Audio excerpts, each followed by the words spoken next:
What's that? Is it people I hear and see? Hello! Welcome to whose oh man, I was about to say whose line is it anyway? Whose role is it anyway? It's great when I pick my own names that mess me up. Welcome to Whose Role Is It Anyway, where everything is made up and the GM's plans do not matter. I'm the host / game master, Josiah Sweetenham. We have some Star Trek adventures for you guys today, bringing some lower decks shenanigans back in as we return to the USS Okanagan, which apparently has Borga Pogos on it now. Thanks, Sam. Which Sam are you talking about? Oh, I think Sam knows which Sam I'm talking about. Looking really innocent over there, huh? How did these work? Oh, I'm so sorry. Assimilated. Great. Cool. You know what? The real question we have to find out is... You really get out there. Are the other, cetacean ops also work now? I mean, I thought we established that they're not necessarily Borg. They just look Borg. I think after rewatching it again, the final thing was that when Q removed our omnipotent being, removed the Borg Pogo from the threat, replaced them back in cetacean ops without Borg implants, or at least removed Borg implants. So we kind of have like a 7 of 9 thing going on. Also, we got Wheel Girl in the chat threatening us with PETA on speed dial.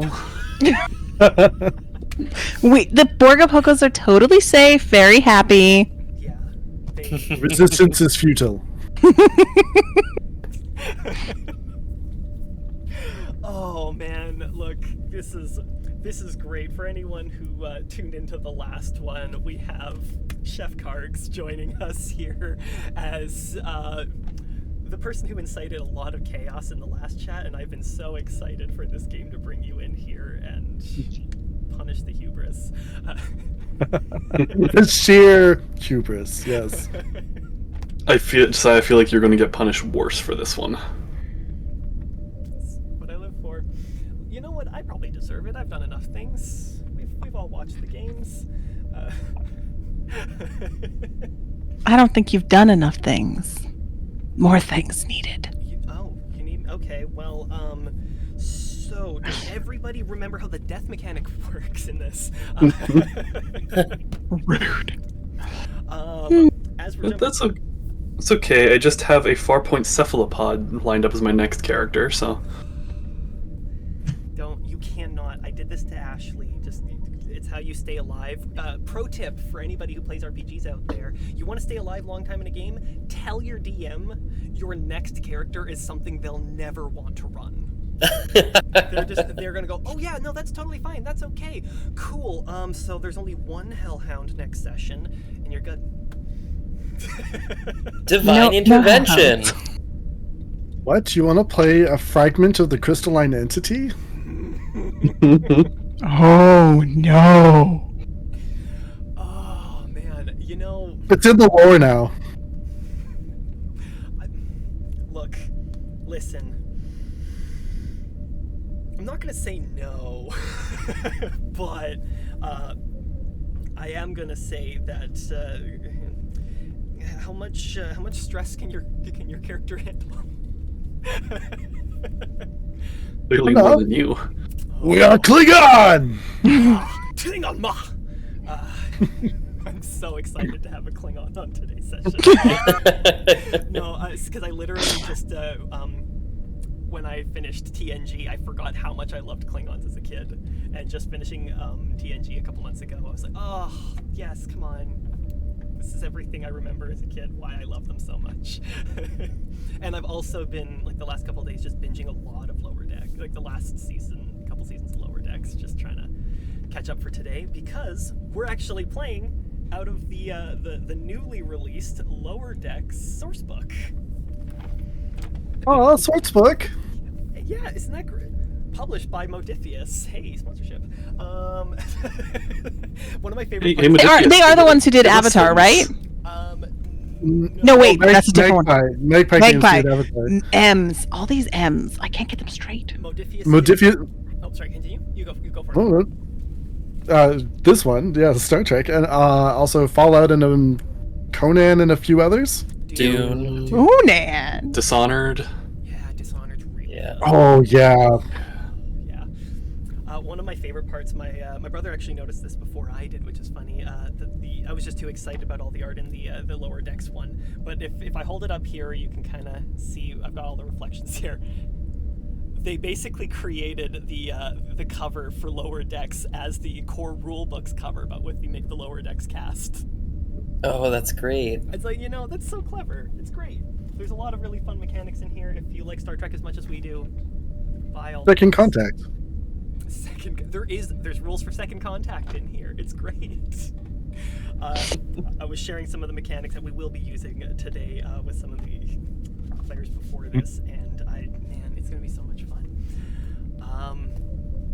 Anything? Well, should we do both introductions of our guests today and an introduction of what we are raising for? 100%. You took the thoughts right out of my mind here. So I think let's have everybody introduce yourself, if you want to plug anything, and then your character.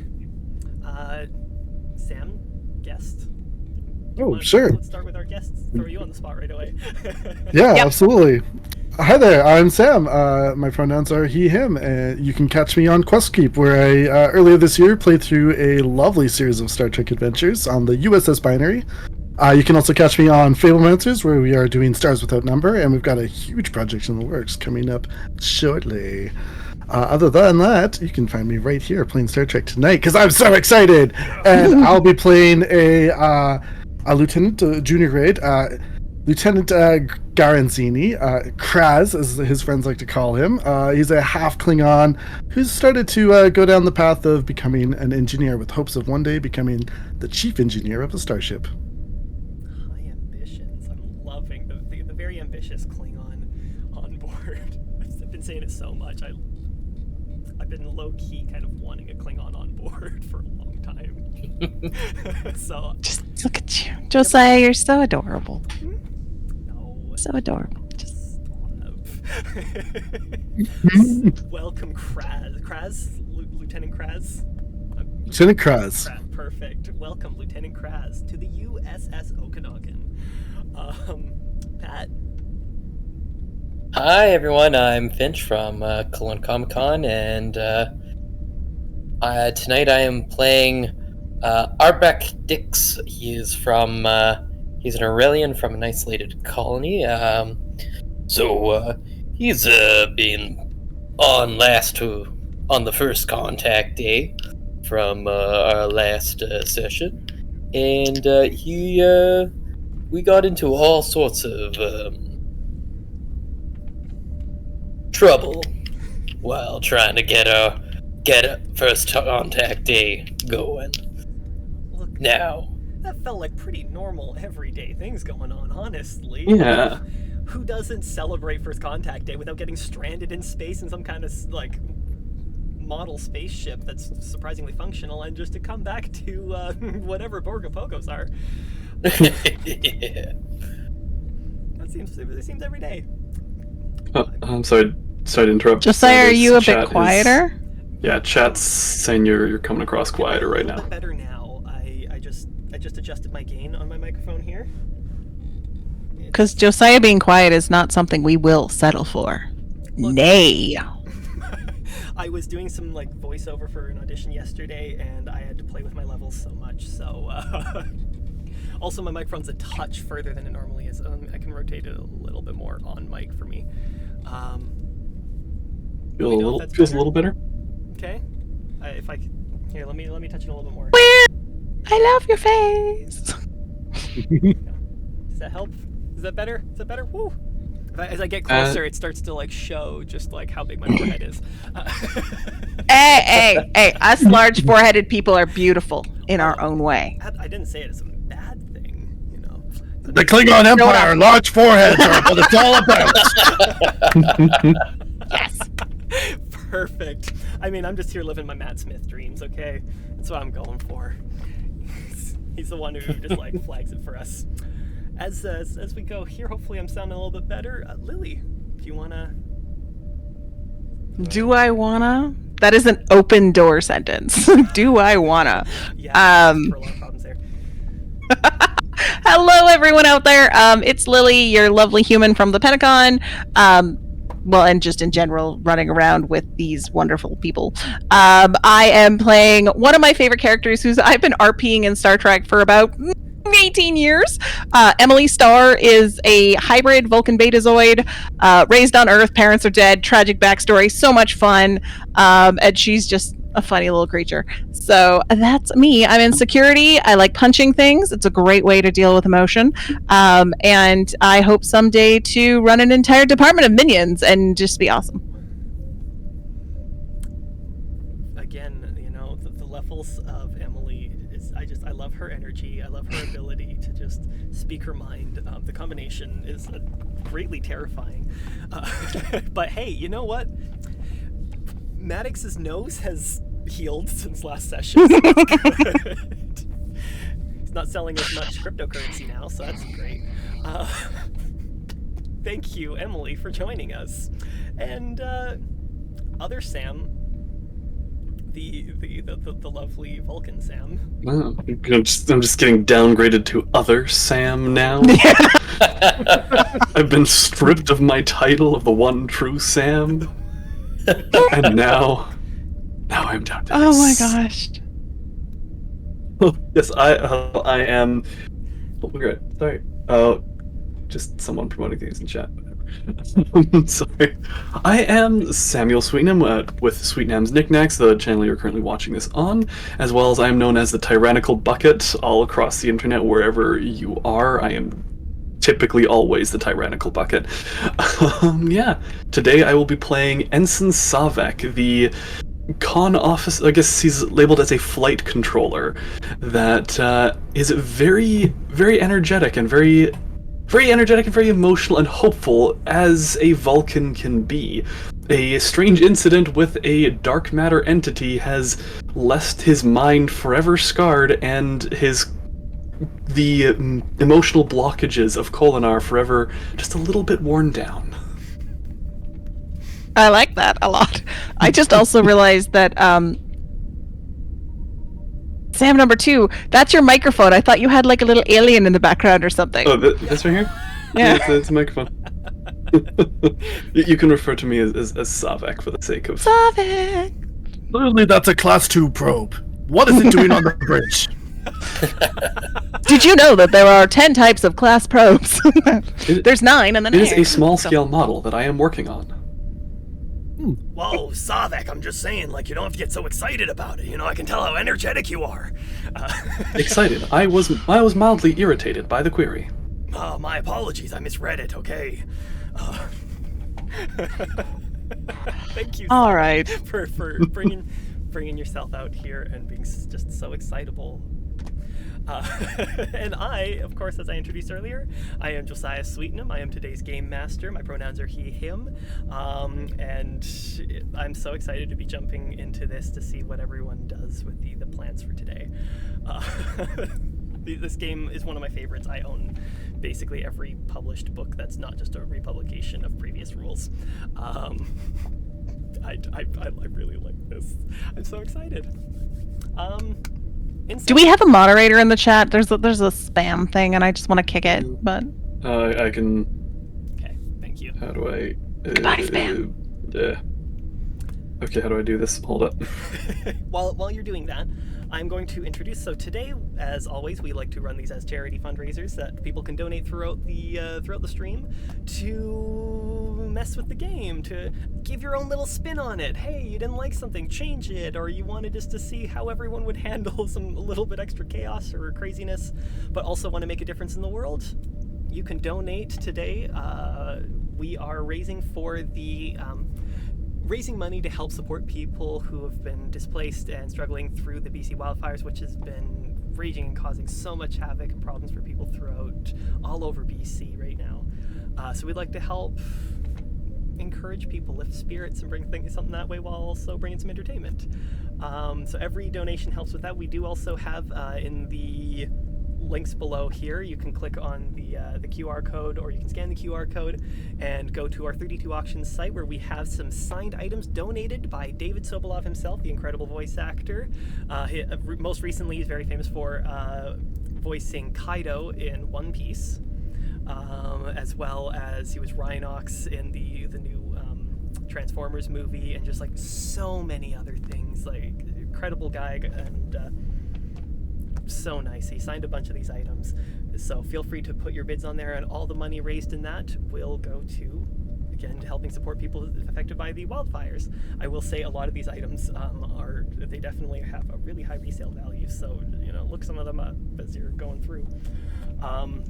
And if you'd like to also just donate to it, you can click on the link as well. It'll bring you to the page, and there is a Donate Now button on that web page where you can donate in the increments of our incentives. So to start off with our first incentive, I have Threatening Motivation for $5. You can add threat or momentum to either pool. As I stated last time, usually momentum stops at 6 momentum for the players. However, any donated momentum I will allow to go over and above that pool, because it can really change the balance of the game overall. So hey, and look, hey players, I know it was asked last time, yes, you guys can also donate and just buy yourself some momentum if you'd like. You're like, hey, oh no, this is a difficulty 5, and I want 7 or 8 momentum to get me there. Go for it. But yeah, anyway, if you also want to add threat to help me make their lives more difficult, please. We have, for $10, I have Complicated Circumstances. You guys can add a complication to the game, which is a mechanic that basically increases difficulty in a scene. It'll add something basically within the world of stuff. So if they're working on the cargo manifolds, I can add a complication where it opens up and accidentally jettisons it into space, and now they got to get that back. That could be fun. I have brought back from last time, $15, Changing Qualities. This is the one that brought back Borga Pogos and Kirk impressions and all kinds of really crazy. Actually, I think the last one in the last session was we all ended up having to sing the theme song to the 20th century There's TV a clip show. of that. Yeah. There is. It's so good. It was very interesting. And then the next one here, I will say specifically, as also stated last time, I don't want any like super game break, like, oh, the whole ship blows up, because we don't have a stream and we can't raise more money. I might blow up another ship, but I won't kill our players with it. And the final one, for $50, we have Radioactive, which usually is where I have these lovely sour candies, called Formula Sours. The trauma part of my brain was blocking out how much struggle I've had with these. But in the past, it's been really brought up how bad I am with sour. Other people have had them and say, oh, they're not that bad, Josiah, you're just weak with it. So we're stepping things up a little bit more. Yes, I can have sour if you so insist. Or I bought a bag of dried habanero peppers that you can feel free to force me to eat, because I tend to do well with spicy. So for $50, I will eat 2 of them and keep jamming. My face will turn red. I will sweat. I will die a little. I think it will be worse than that. Probably, but But we don't have to live with them. This is for everyone's entertainment, and I choose this. I willingly allow this to happen. Who knows why my therapist doesn't exist, so we're going for it. Sorry, we have this. I think we just got. Sorry, we're still figuring out handling the donations through this service. We just got a donation. It looks about like a $15 donation. Whoever donated that. I put it in the chat. Ooh, That's for Weevils. Oh, you gave it. Oh, Why? no. Why do you? There's gonna be potatoes in the session, is all I'm Okay, saying. so I guess Weeble Cakes, you have some stuff you can do. Weeble Cakes has Q powers that she can use at any time. Oh boy, thank you for the donation already to kick things off. Weebles, please be kind. She's always kind. She's just chaotic. Well, hey, I think that I is. have some weekly D&D stories. No. I do best as the parent who doesn't hear about what her daughter does in the weekly D&D games. Look, I'm just saying, don't throw an arrow at a water elemental when you're level 3. And Especially when it's talking entirely to you. peaceful. Wait, why not? I The, don't- the arrow can't hurt it. I just heard a guinea pig laughing, so I know that something bad happened. Look. Hmm. There's a lot to that, but I was very scared of a TPK that session. I heard that sound. I heard that. Oh boy. All right. I love Okay. drowning.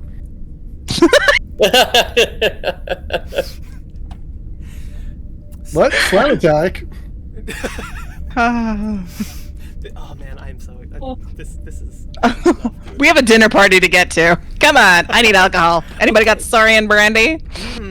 Well, as we start off here, anybody any points that I'm missing before I begin? No. Okay. Quick reminder, this is a 2d20 system, so when we roll ones and cheer, it's because it's better to roll lower in this game. So yeah, we're actually hoping for it, which I will be rolling today with the official. Where's the good number here? Star Trek Adventures dice here, which has a delta on the 1 instead of the 20. The reflections are kind of They're very, yeah, the making reflections it are kind of deceiving. not given that. What? They're all deltas. They're all. Whoa. Hey. Oops, all I am deltas. Only rolling crit successes. Oops, today. all deltons.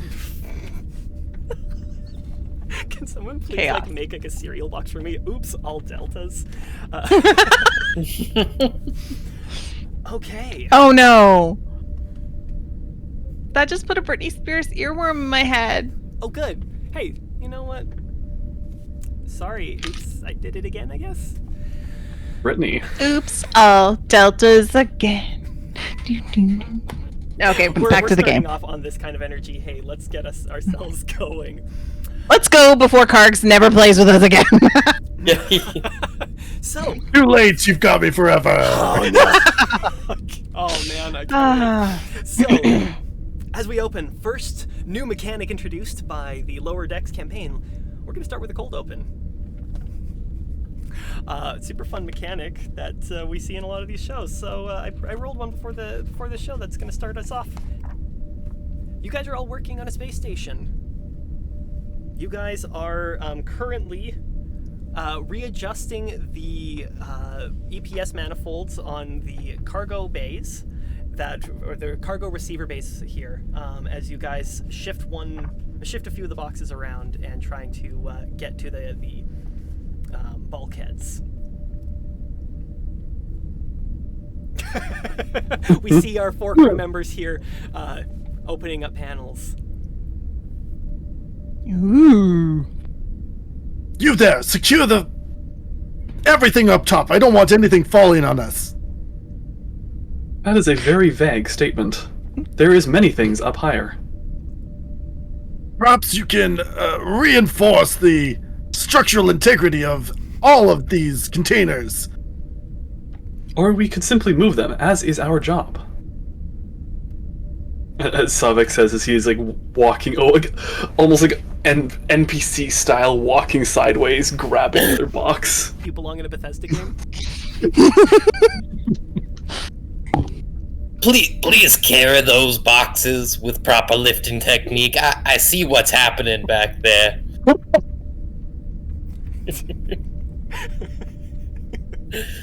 How many of these do we have to do? You'll excuse me. I did not realize we were on the holodeck.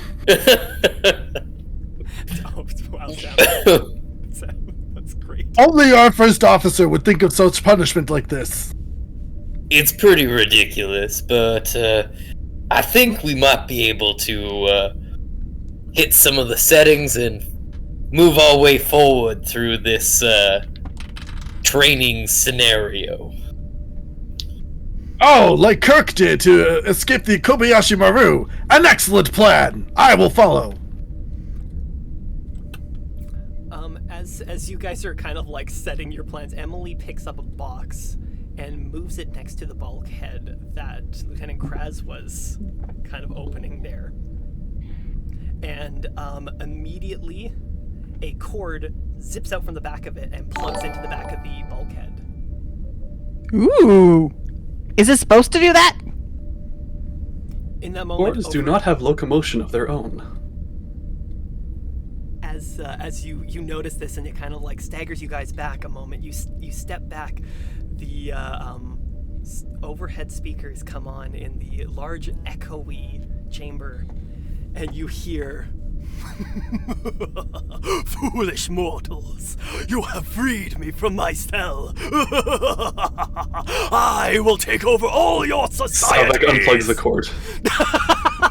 Can I try to unplug it? Can I yeet? Like, is it? It's Can I too yeet? late. I am in the systems. I own your station and all of your. And then all of a sudden it stops, and on the screen it starts loading a firmware update.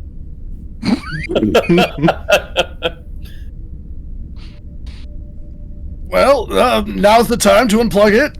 Kraz, you notice there that there is a cancel update button. Just Savik just. It would be very impolite to interrupt this update. No, it would not be. Hardware must be kept at their optimal state at all times. Oh my God, Vulcans, did you not hear what the box said? Can we delay it to 2 a.m.? there is a wait till offline hours button as well. Yeah. I hit the button. It sets, and the whole thing kind of like goes back down, and the evil AI is gone, and internally inside the box you hear, "Ah, foiled again, Starfleet!" And it just cuts off into our intro. we have the USS Okanagan.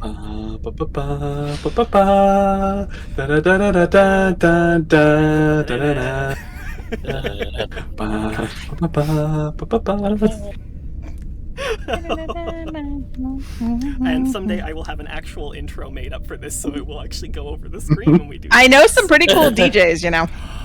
No, we should just get together and actually sing the TNG or something, like one of the intros a cappella. Badly, mind you, very badly, and that's just the sound We'll behind the video. We'll auto-tune it after. So, is that something on the list of when we're all together in like 6 weeks? That's something we're gonna find a corner? Or just right now, everybody, just like sing what's No. on your heart. No. Fill the microphones. 'Cause I've got faith of a heart. No, another world. No, it should not be. You get no bad. So what you're saying is we should sing Famigal Melora. Yeah, I'm saying that now. I don't sing. Hurt. I don't either yet. I was just trying to sing, so you know. It ain't about whether you can or can't, you just do. No, Great. This is not a do or do not do. This is your ears will bleed. I'm already seeing Just- those show up. Just talk Get there. with more tones. That's where I'll just borrow. See, Weebles can sing. I'll steal her for the intro. Oh, yeah, she can sing. Yeah. Hey, we're gonna make it happen. So, at some point, I'm gonna go from the cold open to the future intro. Insert here. As the USS Okanagan, the Sutherland class ship, is flying through space, carrying itself through warp. And inside we hear there is a Borgopogo through the internals, terrifying everyone in the adjacent decks. And we hear our opening log. Captain's log! Starfleet has assigned us to ferry a renowned chef, Adarin Ragurl, and her staff to Sigma ZN4. Savek is walking. You just hear in the recordings in the background, just muffled. Captain, I believe you forgot to include the stardate in your captain's log. Actually, I was too scared to introduce a stardate for the sake of, like, I'm gonna say something and someone's gonna go, actually, stardates were... That did not exist. 2-4-6. We do not have any nerds like that. Someone's gonna tell me that's actually 20 years from now. It's an Archer log. It's fine. It's I'm sorry, I've been spending too much time in the holodeck. Starfleet has assigned us to ferry the renowned chef, Adarin Ragurl, and her staff to Sigma ZN4, where they've been commissioned to cater a state wedding. As the Zeons have been considering to request to upgrade their protectorate status to full Federation membership, Starfleet assigned us duty in order to begin that process on a positive diplomatic footing. As we have that opening scene brought across, we're going to zoom in to a senior officer's quarters. It's quiet enough. We hear the hum of the warp engines echoing through the hull of the ship. There's a window in the senior staff quarters here, and you can see the warp line streaking past. It lights up just enough in there that the dim lighting is kind of just providing the rest. And we pan across to a young man sitting at a table. And you see this young man, he's got one kind of console in front of him as well as a pad that he's working on. The poor young man looks stressed. About 16 or so, human. With brown hair and very kind of standard features, honestly, for that, as his father walks into the room. We have comms officer Roger Webley, which I can quickly drop here for... I know the entire thing just went blank here, but I'm going back here. We are black. Everyone should be able to see him here. The most... Oh, nice mustache. With a Very Tom Selleck. Yeah, actually, that's a great way to put it. If this was a live-action show, Tom Selleck is here to play Roger Webley. Tom Selleck is a pretty good dad to have. Honestly? If it's not your dad, then, I mean, you wouldn't look at him like, I'm just gonna go back to my... leave that one where it is. Right? They're like sold. Look, there was moments from some of my previous streams here where we've had to, like, define dads and daddies. It's all good.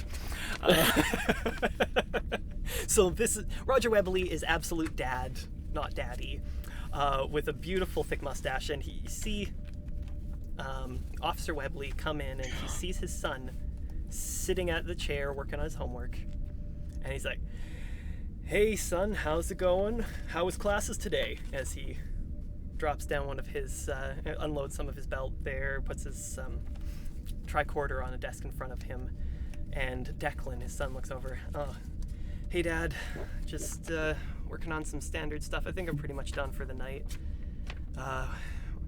Were we going to go to the holodeck tonight, or were we..."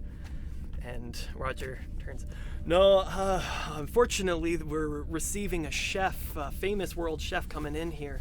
And I've got to be there. The captain's requested as comms officer that I help attend for this in my off duty."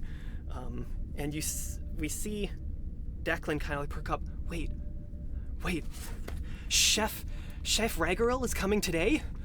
And Roger's like, "Yes, yeah, you've heard of her. Well, yeah, she's like the galaxy-renowned chef, Adara and Ragaril. She's like my absolute favorite. Everything I've learned about cooking has been from her. I've done all of her Hollow Sweet novels. Everything I've learned about cooking has just been purely from her. She's coming today. She's gonna be on the ship, like now. And he starts like hyperventilating, and Roger comes over and sticks a hand on his son's shoulder. He's like, wow, I mean, I knew you were into cooking, but this is pretty worked up even for you, huh? Yeah, sorry. Yes, Father. Can I? And Roger just, yes, son. You can join me if you like. You can be there. And he's just, you see A nice dad. Declan jump up and just wrap his arms around his father, and then sit back down as Roger goes back to the kitchen. As he sits in, that's what we hear Declan. Hey, Dad, I'm sorry. I started supper without you. I was working on things. You said you'd be late, but there's some leftovers there if you'd like from the sizing. Oh man, Declan, I don't know how you had a chance to cook this with your homework going on, huh? You know we do have replicators, right? Yeah, I guess. But I just, no, I'm just saying, I don't want you kind of mixing up your hobbies, as you've got a lot of important stuff. Look, you're not far from graduation here. I think you should be focusing a little bit on your studies, getting ready. I've got my future Starfleet captain coming up here, huh? Hey, kiddo. And Declan, yeah, of course. Hey, Dad, I was meaning to talk to you about that. I don't know if I want to sign up for Starfleet Academy. And Roger stops in his tracks. Oh? Hey, I mean, look, you've got a lot of plans. You got a lot of things going on here. You can suss it out. You can spend some time, thinking about it. Don't make decisions now, right? Like, when I was your age, there was so many options, and hey, I can tell you, comms was not my first option, but here I am, and I love my job, and I'm making a difference here, so I think you should just really suss out your options here. But I don't want to give up on your dreams and take something achievable. No, and Declan's looking down. Yeah, I'll think about things. I was just really hoping to join maybe a culinary program on Beta Z, actually. Beta Z, that's a big place. They've got a Federation Starfleet Academy there too, right? You could sign up for there too. Look, and he stops. I don't want to sound like I'm taking you away from your dreams, okay? Because I know you love cooking, and he takes a bite and really good at it. Wow, that is amazing. Cool. Okay, but look, it's great to have passions, okay, kid? But just don't let them get in the way of what you could be. You can make a difference, Look, I should let you finish your homework. I'll finish my supper, and we get ourselves into our dress uniforms to meet that famous chef, right? And he ruffles his son's hair and walk away, and Declan swivels in his chair and leans back over his pad and takes a deep breath.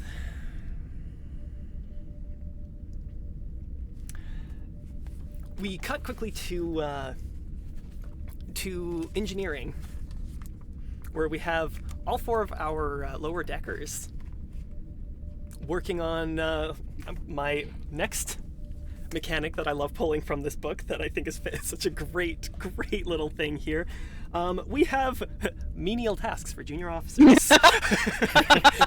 It has 3 slots. We roll 3 d20. Actually, I will have one of you guys roll a d20 if you like. Basically, there's a grab that blank and get to blanking that blank. Can someone roll me the first d20? Chef. Nope, the other Sam's doing it. Oh. It's a 15. So, Also lost the die somewhere. grab that There we Magna go. Spanner and get... grab that Magna Spanner and get to... Then? Someone else roll? I got the first one. Oh, here we go. A 19. and get to remaking that. Kargs, you want to roll? Kargs, come on. A 4, and get to remaking that deflector square. This it's basically a generator for technobabble. So get your Magna spanners and get ready to remake that that whatever I just said. Deflector square. Deflector I square. love fabrication. You guys I have knew it was a bad idea to allow the Borgapogos on this vessel. Look at the equipment they are damaging. Think of the You go tell them possibilities of replacing it. See? All that maintenance that we never get to in a day. Now we have time. They are creating more maintenance for us to handle in a day. That is more things that we are unable to complete within a day. You know what that sounds like? That sounds like a little pata. And I run off and go to begin to. Savek picks up some I'm more sorry. Magna spanners and Envisioning a hands them Klingon out just to running off with a Borgers. Magna spanner is the cutest thing ever. happy little. Oh, he's skipping. Just skipping. Klingon. Ship's counselor asked me to practice my 2-step. It's clearly a 3-step.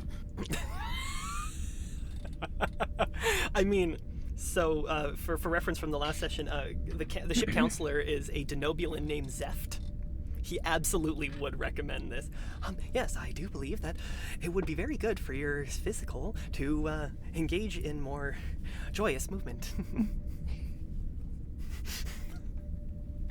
Oh, good grief.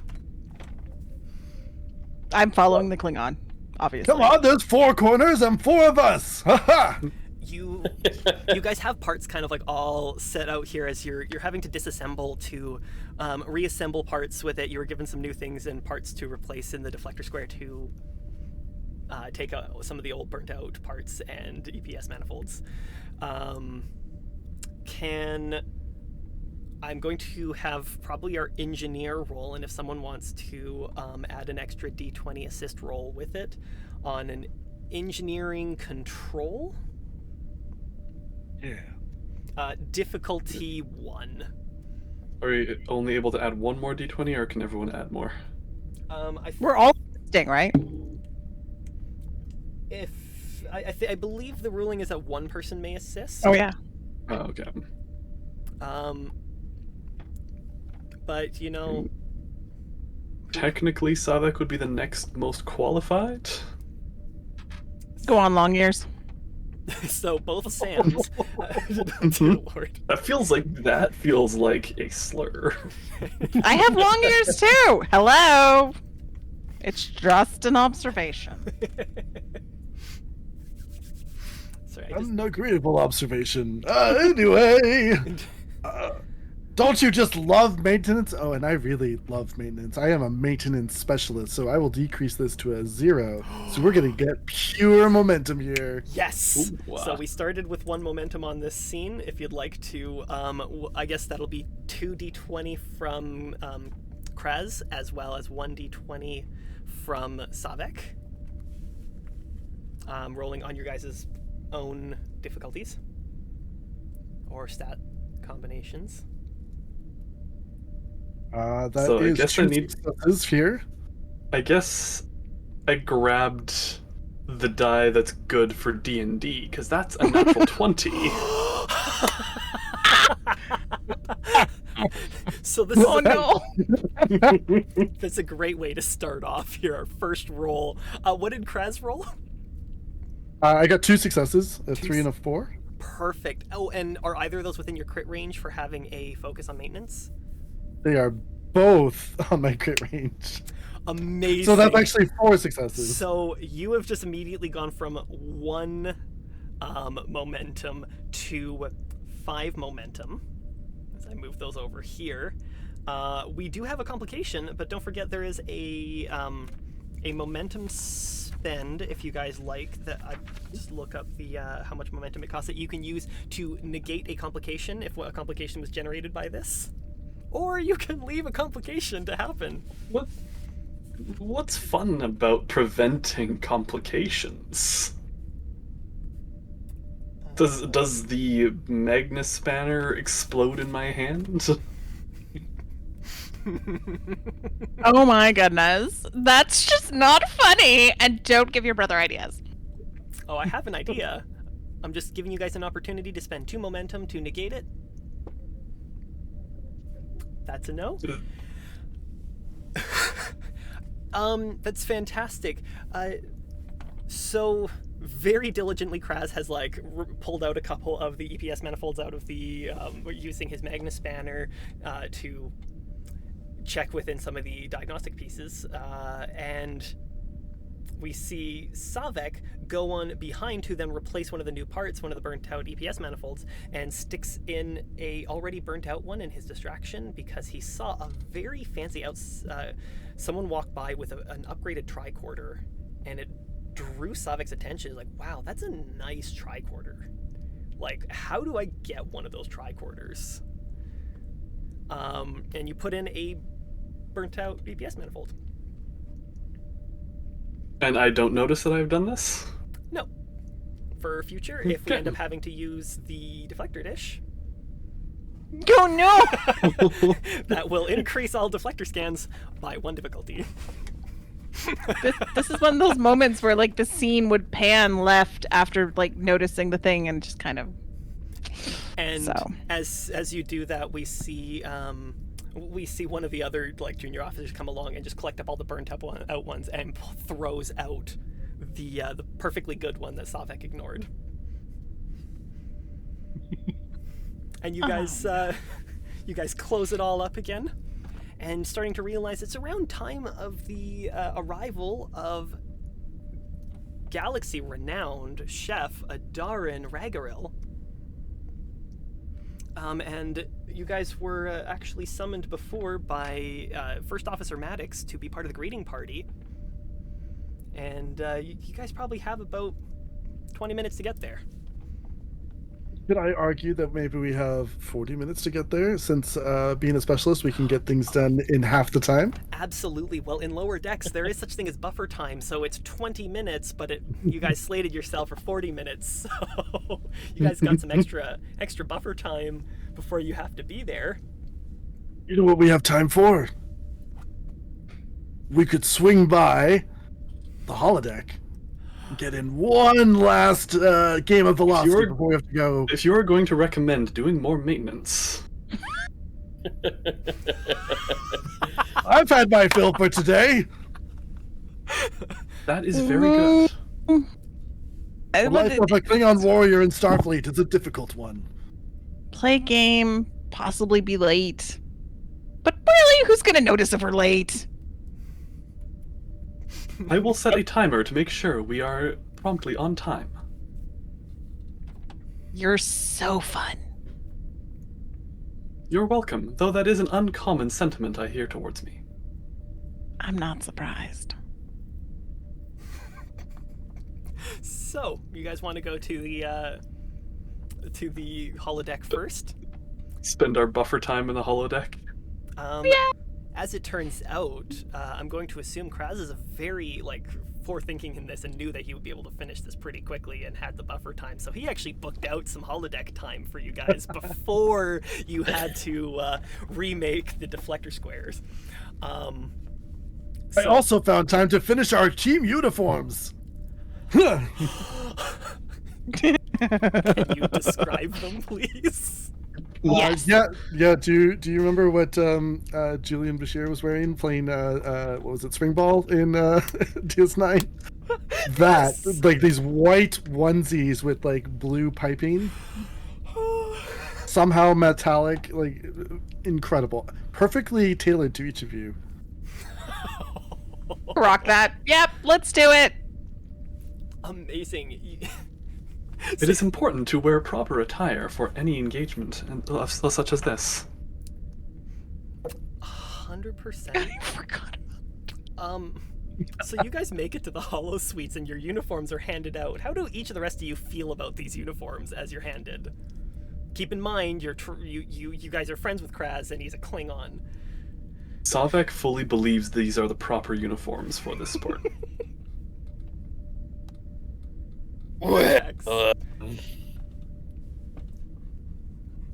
this is quite a wonderful outfit. I don't know if it would quite fit me, though. You know, we Aurelians are pretty odd proportioned, and I know you've been working hard on these. I believe he has done a fantastic job in tailoring it for your body shape. Oh yeah, well. Lieutenant Kras, you are a very talented seamstress. Ah, thank you. Another warrior's profession. Hey, someone's got to make the clothes in the Klingon Empire, so. Hey, if a Cardassian can do it with style, come on. Cardassian? What? I just hypothetically, I've heard they make some good wares, some good tailors. It's fine. I'm gonna go put this on in the changing room that I'm gonna have over in the corner. I heard Sorry. their tailoring style is very plain and simple. When Oh, you said actually, that- I've been working on a new protocol for entering the holodeck. It will actually beam the clothes off of your body as you step on and back on. No need for a change room. But beaming is just such an Slavek holds the uniform Okay. in front of him and then walks through the door as like the uniform he's wearing and the one in his hands like just swap places. Now, is there a moment? Is this like a Raz? Sailor Moon, just blurred out type thing, or is this like a swapping of clothing? Is there any? I programmed extra transporter whirl. Whoosh. Extra. Okay, yeah, okay. So this is our change form. Okay. And because the holodeck is on a separate power source that we can't tap into for some reason, for warp power, but whatever, it will always work. There's no problem. Down for this, and so I'm just gonna uniform and go through door and trust the power of transformation to just check myself out because I'm cute. Now, Chad, I've set you up for a lovely redemption right there, if you want. No, don't encourage them. Oh, okay. So as you guys are all in here, because this is a lower decks thing here too, Kraz, can you roll me probably an engineering? I'm gonna say engineering control. I want the rest of you to roll me engineering presence, probably. Okay. And we just Like, remind me, we have to roll just a two difficulty one. 2d20s. Yeah, each of you roll 2d20. If you have one success, it's all fine. I'm looking for complication ranges. One success, one failure. Okay, you succeed. It's a. What did Emily get? What's the range of failure again? It's based on if your it's presence plus your engineering. As So, long as you roll below okay. that. 2 failures. 2 failures. 2 failures. Yep. A natural 20 and a 14. Everything's fine. Natural 20? Natural 20 and a Genuinely? 14. Yeah. So. Or like your black. I I would say another 2 failures on my part. Oh, we got okay. did. Everyone's watched Lower Decks, right? So you guys get into uniform. As you walk through, the program worked just fine. It snaps on you, and it's great. You're able to fold up your uniforms and stick them to the side. And you guys get ready to One play. get two fixed. Two fixed. Ooh, I thought about it, but no, don't worry. You as you guys get ready to play, you summon the ball. You guys know what Badgie is, right? Is this their card? Oh no! That's a D7. No. Veggie! Oh no. Hi. Looks like you guys are Oh trying my to play gosh. well, what's the game called again? Is this where? The Velocity? Velocity. Okay. Mhm. Looks like you guys are trying to play some Velocity. Do you want some help with that? What is Yes, Badgie, of course. Will you be our referee? Absolutely! Get ready! Little Badgie, warrior how is do I always ready. close? I can tell! Do you want me to increase difficulty? No, we are still beginners. Increase difficulty! And he's gonna huck We are 5 playing balls again. at you guys. We are playing it with friends. There is like, why is there an increased difficulty? What's the that? difficulty is Are you against our questioning my friends. motives? All right, safety protocols off. Computer, end program. Not on my watch. You guys were scheduled in for 20 minutes.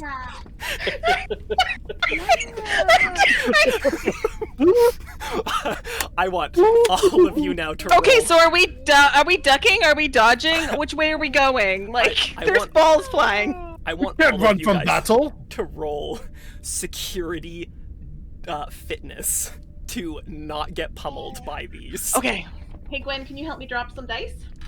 Okay, I need you to do me a favor. Can you roll this one, please? Come on, Gwen, you can do it. You can give us all the best luck. Right, You can give it a keep roll. Emily alive. What is the difficulty of the yeah. roll? You gotta roll This it. is a difficulty 2. Okay, good. 2 successes. That one was? Okay. Three successes with a critical critical success. Oh wait, what am I? Oh, no, I guess I have to have a focus in order for All right, this we to. gotta roll. Ooh!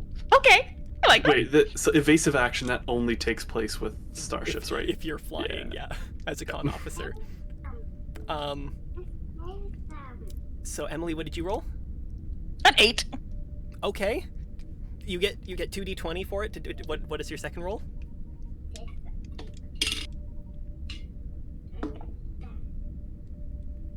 What if it matches my...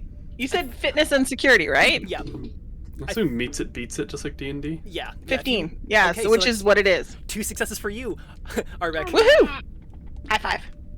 I rolled a natural 1. Whoa! Successes all around. Badgie is hucking these hollow balls at you. Woohoo! Why would you guys just go? And I want to say, with the amount of successes, Kraz is just kind of like having a time of his life. He's got a second paddle and is just going for it, thinking that this is probably like some kind of new training program. All of you guys are managing to like not get pummeled by these things, but you're feeling impact in each of your paddles. Savek is just very calmly, like, one comes at me, just steps to the side and just like puts the paddle in the way of the ball, just was like, and just like is constantly stepping to the side and just puts another one up and just bounces it off. He's not like dodging around, he's just like standing there very still and just blocking. Barrel rolls. Full-on barrel rolls. Like, you... Yes. And while this is utter chaos, it is going. These things are flying. He's starting to increase more. Just like, all right, you guys like that? Bring more! And he's like hucking them your guys' way here. Oh, Badgie, we like you. No, you're not supposed to like me! No! Why did Father abandon me? Uh-oh, sounds like someone needs a Klingon hug. Oh no, no! Ah! Ah!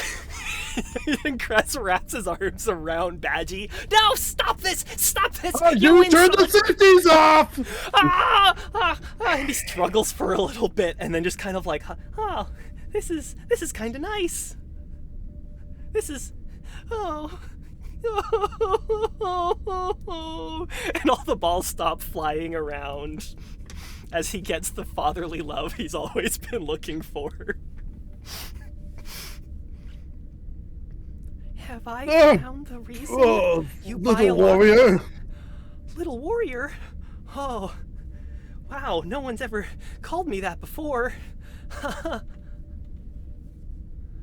Wow, I feel like I've been shown a whole new way, a whole new vision into what you biologicals are capable of. Maybe you're not all so bad. Well, I think we gotta go, so, You, at this moment, you hear the Program alarm closed. go off.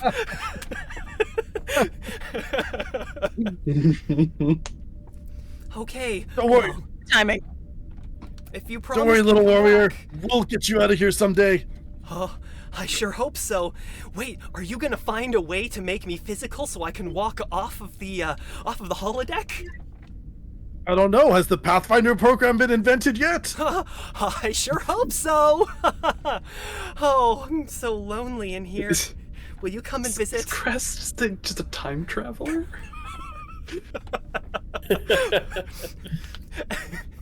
And I'm gonna like go over to the panel and like put on one of my like recordings from one of my exercise programs to like interact with Badgie while we're gone. for my own entertainment, can this please be like a Klingon Richard Simmons, just like, and 1, and 2, and 3, and come on, guys. You see holographic me is like walking over and putting like a blindfold on him. Oh, good grief. Yes, That's why we're friends. 100%. And he's just, is this what family feels like? Now reach for the skies! Get your heart rate up, you patak!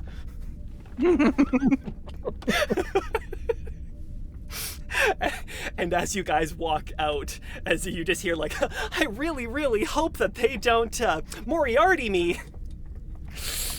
And then the doors close behind you.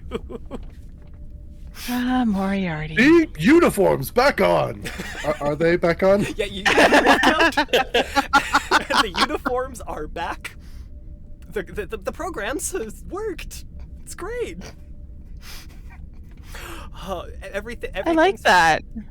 Everything's fine so far. This program, we need more of that. Do you guys head straight to the transporter room or do anything first? The alarm went off. We need to go to the thing. As much as I don't always agree with the way Savik does stuff, at the same time, I don't want to be the late one. I don't want to get like in trouble and then get more engineering duty. That is fully understandable. We must maintain proper protocols. What did I do to you? No, I love engineering. I love spending time in engineering. I don't like spending time in engineering when it's like consequence duty kind of thing. Like it's fun when it's like engineering learning, but not when it's glared at officer mandatory learning. Degaussing the transporter tab with the size of a toothpick? Yeah, I just don't feel like doing more anything tooth related to the floor or, you know. Reminds me of Starfleet Academy with a certain Vulcan. Gonna share it with me. As you guys were talking, you're walking down the hallway. And this Nope. is going to do a scene change, so we will drop one in Troubles there, Lily? momentum.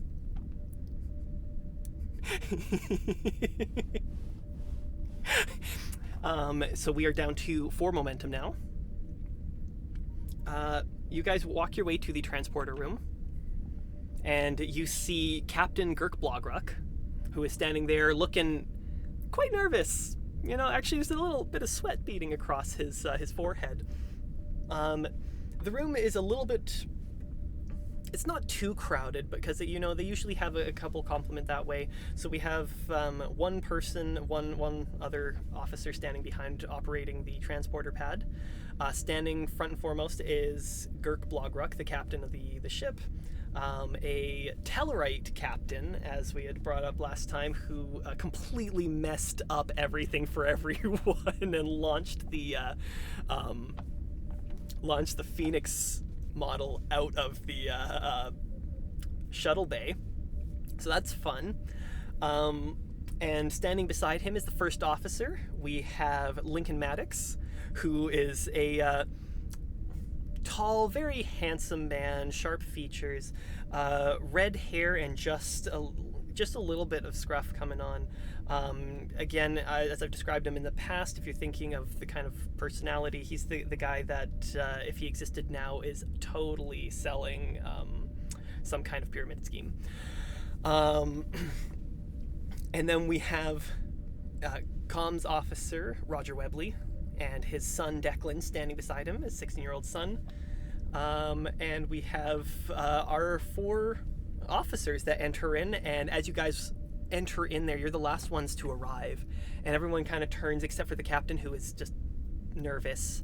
And First Officer Maddox looks over. Hey guys, cool, great. I was asking for you guys to be here. You guys are here. You showed up, and that's what matters. All right, cool, great to have you guys. Cool. You seem to involve us. You heard the first officer. Let's go. Yeah. You seem to people involve away. us in a lot of Yeah. major tasks like this, yet we are not senior staff. Truly great. Yeah. You know what? I like you're paying attention. You're thinking. You're always working on up here. Got it, dude.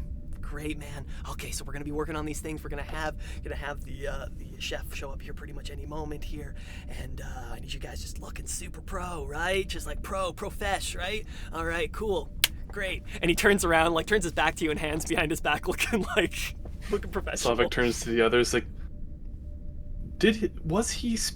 was there a flaw in the universal translators, or was that still truly human English?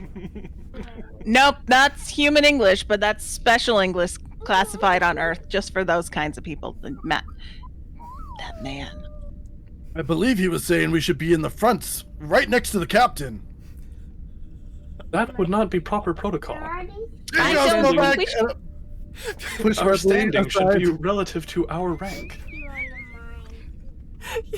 Also, Savek, He's so. if there's no one else in the room who has one, he pulls out the little ship's whistle that they blow when.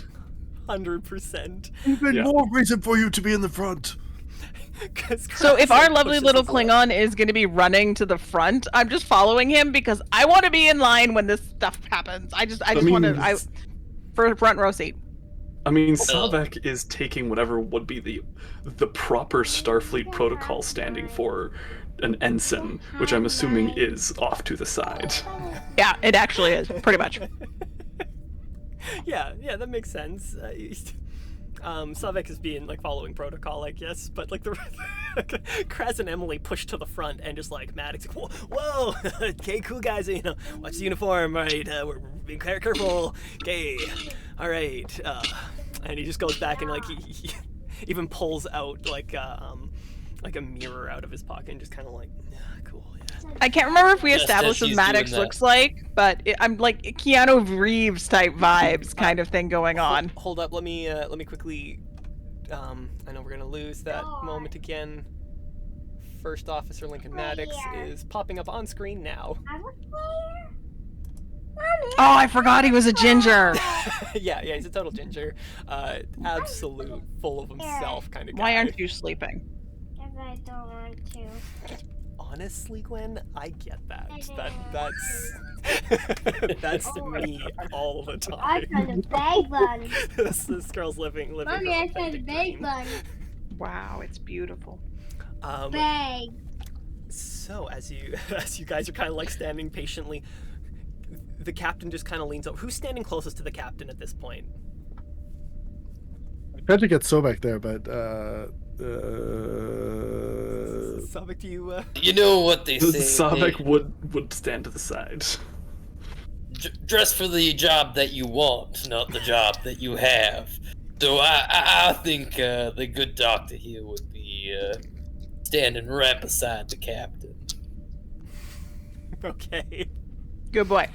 He is beating in sweat. You see so many typical signs of nervousness. He doesn't even notice that that the first officer is not standing right next to him anymore, and he's just, oh boy, oh man. What I obviously is my uniform, is it wrinkled? Is it wrinkled? Oh, I hope it's not wrinkled. Oh, okay. Whew. wouldn't even need empathy to know that he's feeling nervous, right? Kind of thing. Yeah, you feel Okay. it emanating off of him. I found a lot of bag So buns. I have a focus in psychiatry. Oh right. And I think this is a good time to really talk to the captain about what he's going through. And maybe this isn't a good place for him to be right now. He should be maybe take a beat and go hang out on the holodeck and really calm his nerves. Can you, as you're kind of assessing what what he's going through and what you want to encourage him to do, can you roll me a presence insight difficulty 1? one. So Presence insight? Weevil's threatening to turn the chef into potatoes. Oh no! Weebles? No. No chef potatoes. Oh, look, it's a Commentators. transporter accident. Oh no! We Tuvix the chef into a potato. It's just like half of her is starch now. No. I'm a potato. Weebles, you will find more time for your potato Oh, magic. good, that thing's still working. Oh, is this the episode where we find those like Irish settlers on some planet? That's A Scottish stereotyping. A Scottish ghost living on the island in a castle there who slowly seduces our doctor. I'm So- down for that one. Oh, sorry, we also have received Yep. another donation. Thank you for the donation. I was actually just like, I've been looking at it, I was like, I'm going to find a way to like weave in there a plug. Don't forget, we are raising money to help support people who are going through the wildfires and struggling with that. So check the incentives below and donate by clicking on the link. I like the other donation link because you could add a comment as to what you wanted. Yeah, this Yeah. one. This one's not as intuitive as the previous ones, but it's it's working because For it's another the best time way we'll for us to switch do it. back to the original one, but right now for the fundraising for the fires, we have this. Whoever just donated, is there? Would Oh, that was Are me, you by in the the way. chat Just that- take more of my money. I'm giving this one to the chat though, oh Chat. why would you do that? because Why I would like you to do cause that? trouble and give you guys money. So, Thank you. the chat has Q powers that they can vote to use at any time. Please Why would you do that? use your Q powers. Also, I'm just going to remind the chat and anyone out there too, you can donate $50 and I have to eat 2 dried habanero peppers right here and keep DMing. Just throwing that out there for, just to make me I suffer. might recommend to do one. Look, And if people are curious, you click on the little Q button, QR code. It takes you to the website, yes. and on the right-hand corner there is a green donate button. As well as I am. Somebody should match my money occasionally- and cause chaos.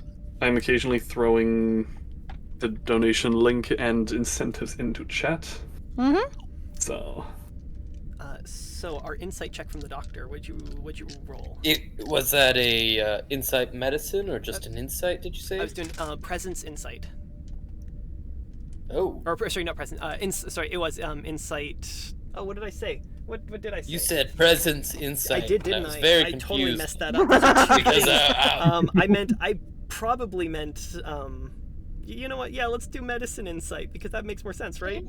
I think Yep. I probably meant to do command insight, but because you're a doctor, let's change it to medicine. I can do command. That is fine. No, let's give me some medicine because you're assessing this. By the way, I have 3 successes. 3 successes. Okay, so Ooh. we're going to add. You guys have full, currently have full momentum at the moment, which is great. Again, chat can donate $5 and push that above the standard 6 amount. I will say, as you look with 3 successes, he definitely knows Chef Ragaril. Probably because you know they're both Tellarites and they both grew up on Teller Prime. They probably dated. Like, there is history, and maybe it didn't end well. Likely, it ended awkwardly for your captain. I love this so much. This Well- is you had strong insight on this, man. You've seen this before. Back when I was just a young hatchling, there was this beautiful little chickie that I was trying to date, and it didn't work out. So I truly understand what you are going through, my captain. And every time I see her, it's never been the same. What are you trying to say, huh? Are you trying to imply something? Look, I don't need my problems here. I don't need myself analyzed at the moment. I have got so much on my plate. You don't... Quiet, you lower deck. Come in, give a hug. I don't need a hug. And you rap and he's just kind of... It'll be okay. Your feathers She are cold. won't remember you. Don't that. And as that's going, we hear some blips from the transporter pad. It's like, Captain, ready to beam over? Energize. And you hear the and the whole transporter pad lights up with 5 total pillars. And as they materialize through, you see the full entourage of Adarin Regaril. Adarin herself is standing at the front. She is wearing a... Thank you. Sorry, there we go. Sorry, just played voice. Thank you. I thought that was a child. Yep, that was what? Totally. Volume was a little bit high, so it kind of fried the audio a little. That's fine. As she appears on, you see this very stout-looking Tellarite. Her hair is like done up in two very tight buns, kind of on the back, very kind of orderly. Her outfit, you see a sort of future take on a human-like chef uniform, but made with more of a very Star Trek-y kind of metallic material, shiny material at least. And she stands with this cadence that just commands the respect in a room. Bucket the Goblin has donated to generate threat. Thank you for threat. Thank you, Bucket. Thanks. Great. I appreciate that. I am All thrilled. hail Bucket! Great. You are very appreciated as I put these over here, Need that ready bag. for us The to bag. destroy. Yeah. Ooh. I like when people help my GM pools. Then behind her we see a Romulan girl. You see a Vulcan male, a Rigelian male, very tall Rigelian, and a probably it was a Bajoran I had written down. So I changed it at first. Yes, a Bajoran female standing kind of circled on the rest of the transporter pad. And Adarin walks down, standing, looking around. So, this is what passes as a Starfleet ship these days, huh? I guess it's gone downhill. I'm surprised you noticed past your large nose, huh? And they both look at each other, and then, like, all of a sudden some of the nervousness passed out of the eyes of your captain as he looks in and more of his Tellarite takes over. And Adarin, Gurk, it's great to see you. And she comes over and she just like claps her hands on either side of him, and he tenses up a little bit. It's been too long. What are you all waiting around for? And she orders, show me to the mess hall. I'm gonna need this ship of yours to help me prepare the meal for our wedding coming up. Not our wedding, get over it. And she looks in like the captain's like, okay. She's like, well, obviously we know how that happened. Oh my god, aggressive. I wanted. Can we vibe check this person? You can command insight on her if you want to find out. Because I do have the what you're empath specifically trying- talent. Oh, you do. What does the empath talent add? How am I supposed to know? You're supposed to know that. Give me 1 second. Oh, that's okay. I do also have the core rule. I had the book open. Oh, well, that helps too. I gotta find. While you're finding that there, she's looking around. So I know we're looking at things, but I'm gonna need you guys to help me cook, right? Look, they told me apparently I don't have the full facilities that everyone has, and I happen to know that you Federation ships, whatever kitchen you call, are not quite what I was looking for, but it'll have to do. So, show me to your mess hall so I can cook. I have a whole feast to prepare over the next day. Time is Captain, ticking. would she be more comfortable cooking in her own kitchen? My own kitchen? You say? Well, if you don't mind, a holographic template. I hate holograms. No, absolutely not. I need real everything. Real ingredients. Real facilities. The ingredients can be real, but the tables will be holographic. No, I don't think you understand. We could utilize some real appliances placed into the holodeck to give you more space to work. And I could bypass. Rather than having to work within the confines of our mess hall, which was designed to rely primarily on replicators. The holodeck would give you at least some more working space. And a quick bypass through environmental controls would allow for fires. She starts walking past you guys and like looking up and like locks eyes with Savek and then looks up at Kraz and she has to look up. As she looks at Savek, he just nods like, "It is a great displeasure to meet you." And he like smirks at his attempts to... Oh, you Vulcans. I'm telling you. Just telling you. No, whatever. Think of the inconvenience you are causing us by having us program a new set of replicators into the holodeck. Quite the inconvenience for someone who just got here. I'm truly shocked that someone with your condition, and she looks you up and down, Kraz, is able to work that out on your own. He blushes. I am not allowed to punch this person. I'm not allowed to punch. And she says, do you think that someone of my stature would have gotten my fame in hollow kitchens?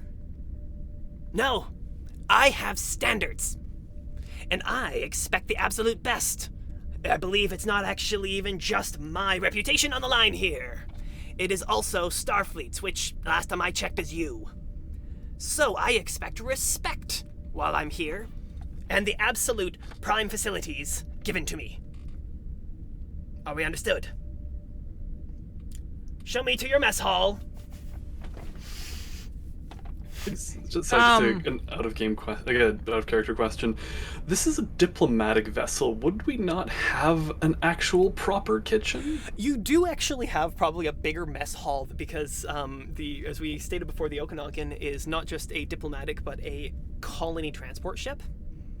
So the mess hall is actually mess hall is separate from 10 forward. The mess hall actually would have a fairly impressive thing, but she would even know that. You guys would know she's briefed on all this kind of stuff. And there's probably a reason you guys were selected for this, but Tellarites can be particularly babysitting duty. Abrasive. Okay. Captain. Yeah.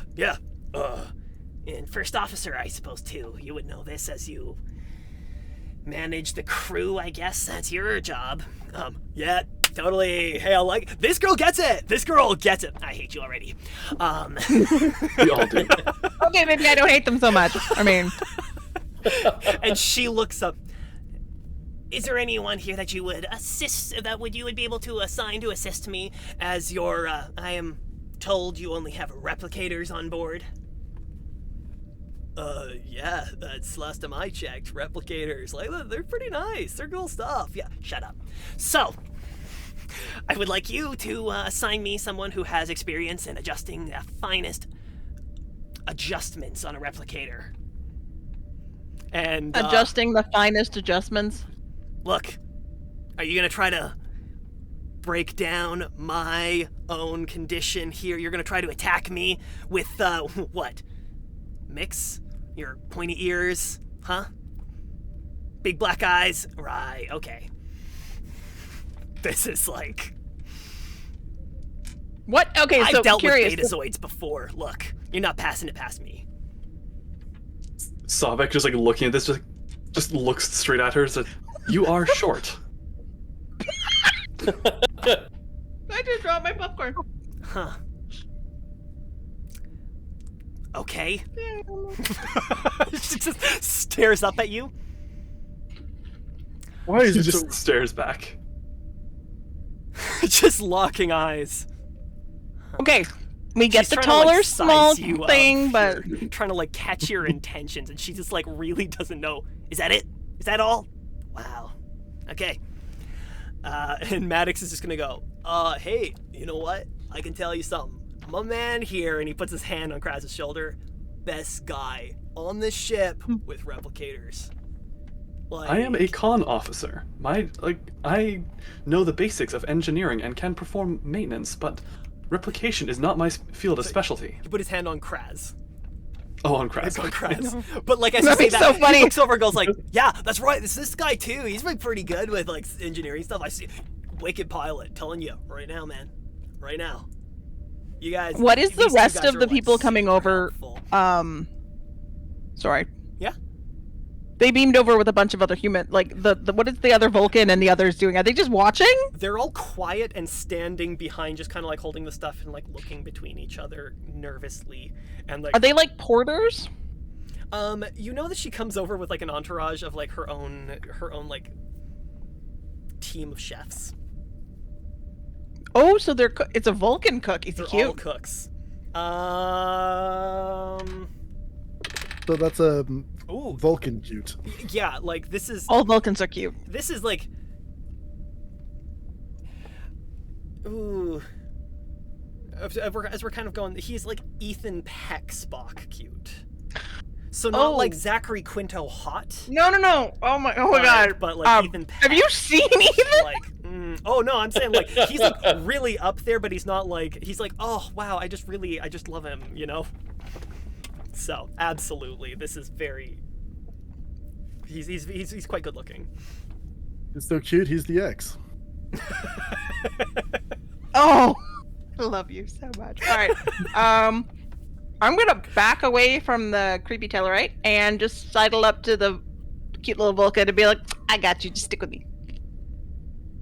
He looks down at you and just understood. He likes me. He's just standing very stone-faced, staring forward. He's clearly trained to follow Adarin and obey when he is told to here. And Maddox turns like, look, I'll tell you what. I'll send these two guys here. These two are best like engineers. You're engineer, right? And he looks at Savek. Yeah, you're engineer. So I am listen, a you flight guys controller. here. Yeah, same diff. So. It is a very big yeah. difference. Totally cool. I totally get that. And I like that you're on that, man. So they're gonna be able to show you to the mess hall and like acquaint you with everything. They'll show you. We got like the best, like primo, like replicators, like top of the line. Chef's kiss, telling you. I get it. You get it. Get it. Chef's kiss. That's you. So yeah, you guys are great. And she's like, oh, I could not be out of here faster. All right. And so she just looks at the two of you. Well, and. She locks eyes with you and then starts like walking towards the door when you don't immediately start walking. Although I'm gonna run ahead and just be like, security, I'm just gonna escort you to the way you should be going, and the engineers and your pretty little entourage can follow. Sorry about them. Let's go. Come on. Okay, I guess so. Come on. And that's like as they're walking, like as the whole entourage kind of proceeds. Who are any of you guys gonna like take the rear of the party? I'll take the rear. I'll follow up behind, make sure no one hurts themselves. As you're kind of like following up there, and as each of you guys are walking out there, you see Roger Webley and Declan standing there, and Roger just kind of like, he's been quiet this entire time, just kind of this, oh dear, but you know, he's calm, he understands communications in different cultures, and he's like, yeah, this was gonna be fun.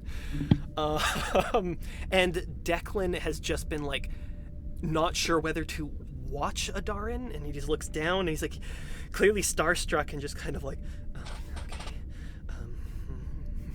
And he nods, and just like, as he was staring, Adarin's like, what are you looking at? What am I saying? And he's like, she just keeps right past him. He's just like, hi, okay. Oh, she's so cool.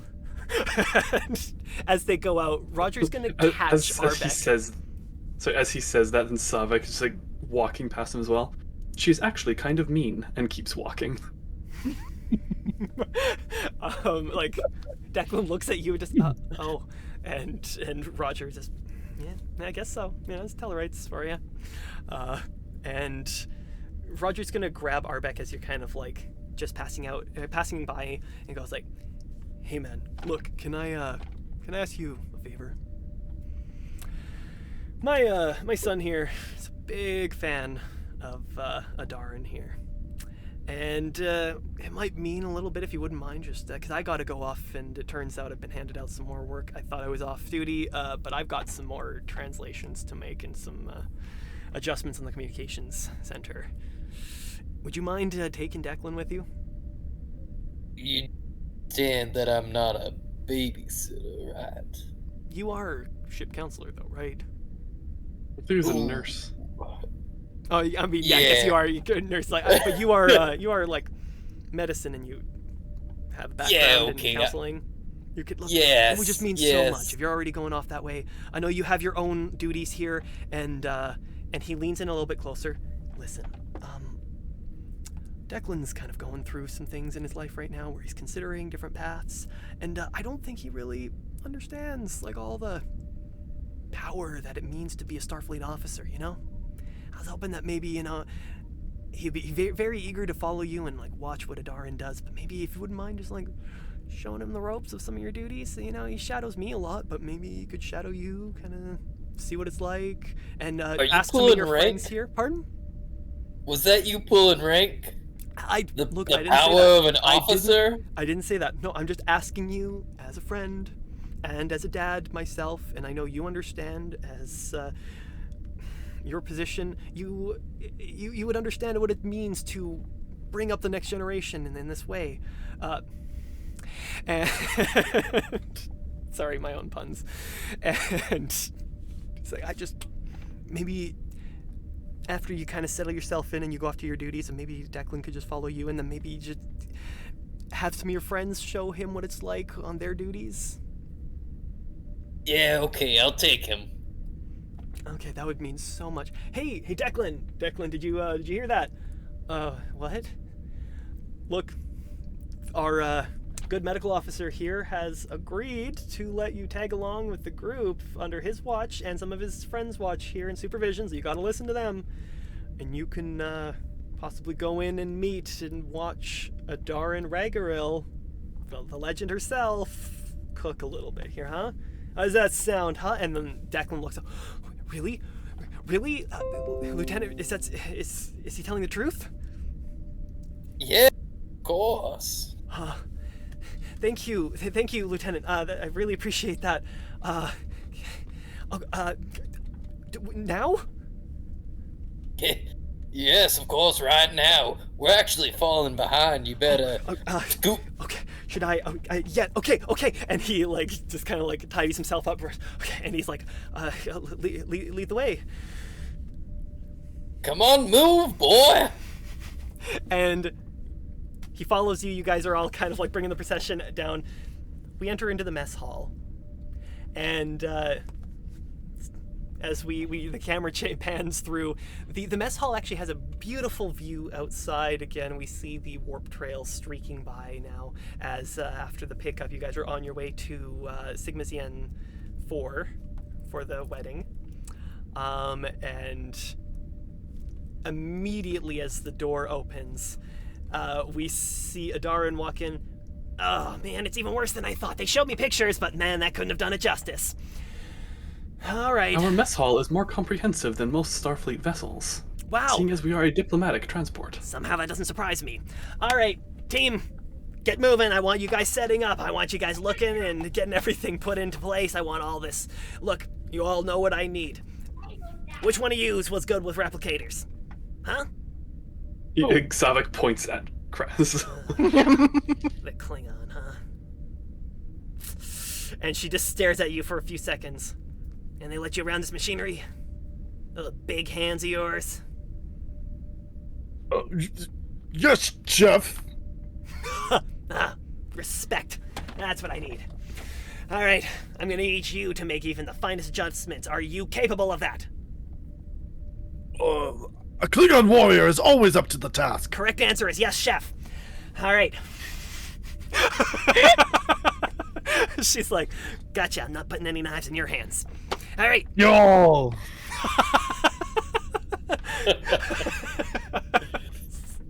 She's like, sounds over. When I have you make me an ingredient, I'm going to bite it and tell you it's bad, and you're going to make it better. Do you understand? Baklava. That's, I don't understand. That means yes, chef. All right, that's what I want to hear. She does I not speak Basic Twitch. replicators, how did we wind up cooking? Look, Ask Shaneway. she turns around. Oh, okay, so are you just gonna go around and say that myself wouldn't know the difference between good food and whatever you guys eat? I eat whatever's put in front of me because I'm a good girl like my That mother. doesn't surprise me, honey. Because of these verification scans on most replicators, attempting to replicate multiple versions of the same ingredient will simply result in a nearly identical sequence.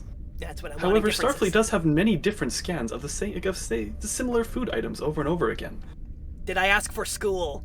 Did I ask for you to give me a full course in this? Am I getting myself like a bachelor's degree in whatever it is you guys do here? No, I am here to cook. I am not a professor, but I can direct you to the nearest Starfleet Academy if you wish for a proper degree good grief. in replication technologies. I'm gonna go find the Vulcan and just stand by the pretty Vulcan. I all am right? the Vulcan.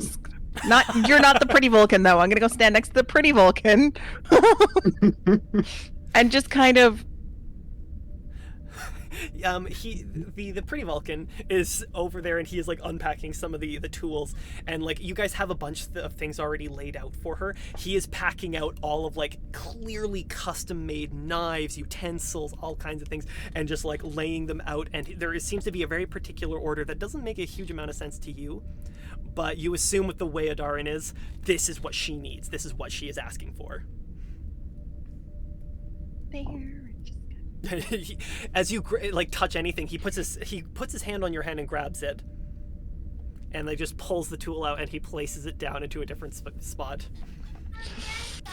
He touched me. Oh, he likes me. He's still kind of just like stoic and just placing it, and after he finishes emptying the bag, he like moves it and goes over and grabs it and moves onto a different area of the kitchen and starts like organizing things on that side. I'll just follow him around. Just learn. Just be like, so, what goes there? He looks down and is like, it would be inefficient for me to have to explain to you, as I have spent much of my time in my training for this specific event in order to know the proper organization that Chef Ragaril prefers. That sounds exhausting. It is part of the job. That sounds like a horrible job. And then he looks over, he just like looks down at you and says, perhaps to a Starfleet officer who does not understand the more finer tuned natures of cooking. I can make me an omelet in the morning.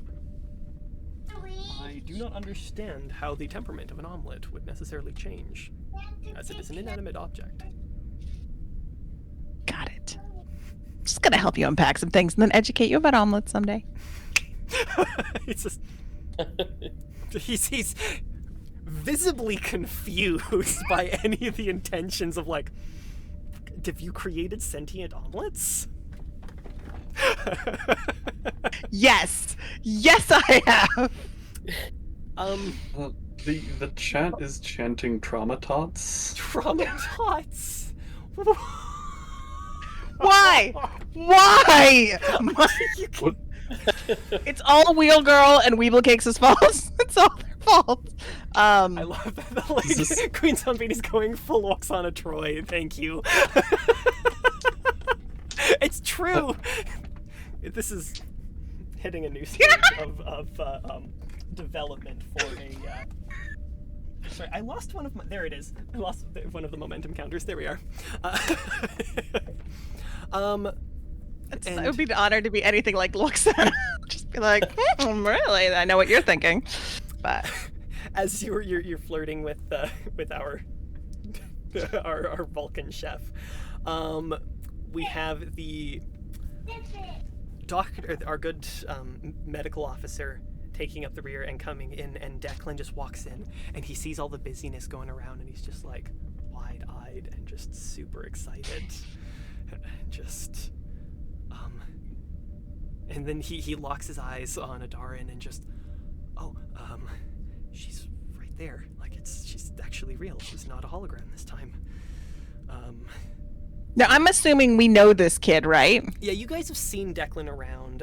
Maybe not like a lot of interaction because he doesn't tend to always live on the starship. His mother actually works on a research space station further out, which he often spends a lot of time, so at least it's not always on the move. But sometimes. But we like this kid, right? Yeah, he's not like full Wesley Crusher. I have no issue with Wesley Crusher. Childhood crush for over a decade. He's not season 1 Wesley Crusher. All seasons of Wesley Crusher are beautiful. Oh, okay.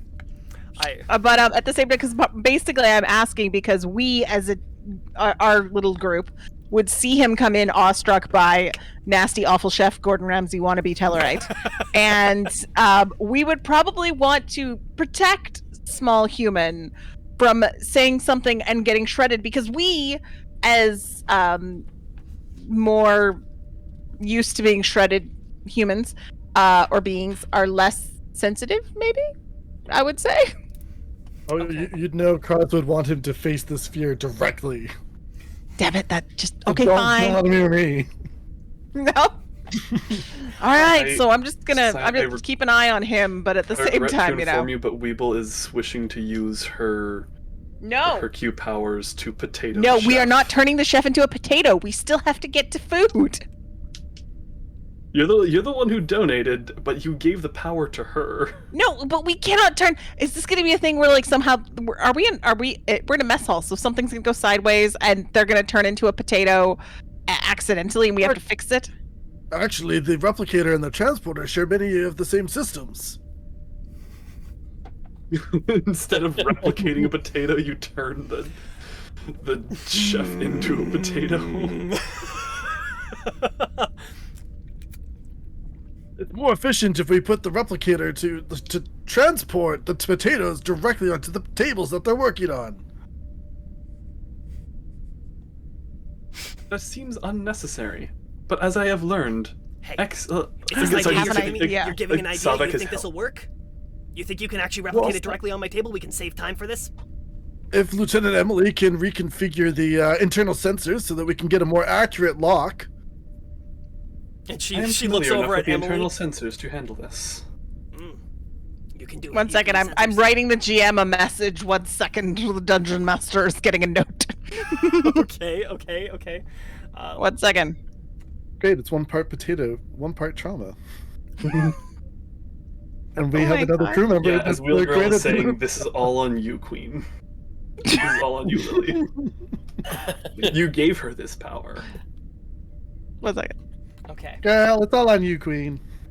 But It's all my fault. as you're typing that there though, yeah, she will look genuinely over at Kraz and like, look, if you can get this going, this will save me time. I'm still gonna need you to make adjustments though. If you can still make adjustments, improve quality on each ingredient that I want from you, then I guess we can ease up a little bit if it's appearing right in front of me instantaneously. I don't want to have to walk over to the replicator or have someone wasting time walking across my kitchen. Note sent.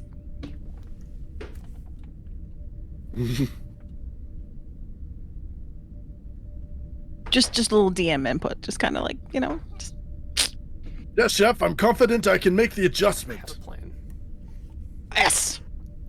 Don't worry, I have a plan.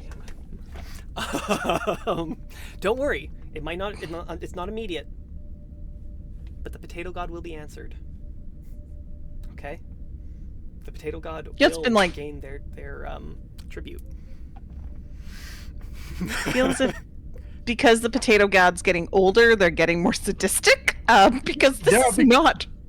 As a potato gets older, it gains more eyes, which means it can see better. Oh no, it's a biblically accurate angel. I will say accurate potato. Biblically, can someone like at some point give me art of a biblically accurate potato?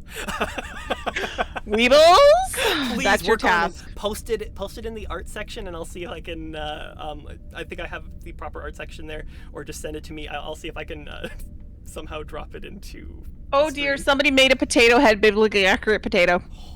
Oh, no. No.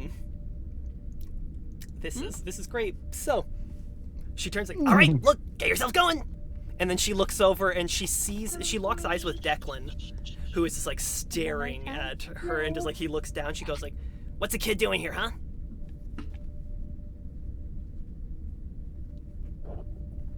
He's doing a job shadow. Job shadow.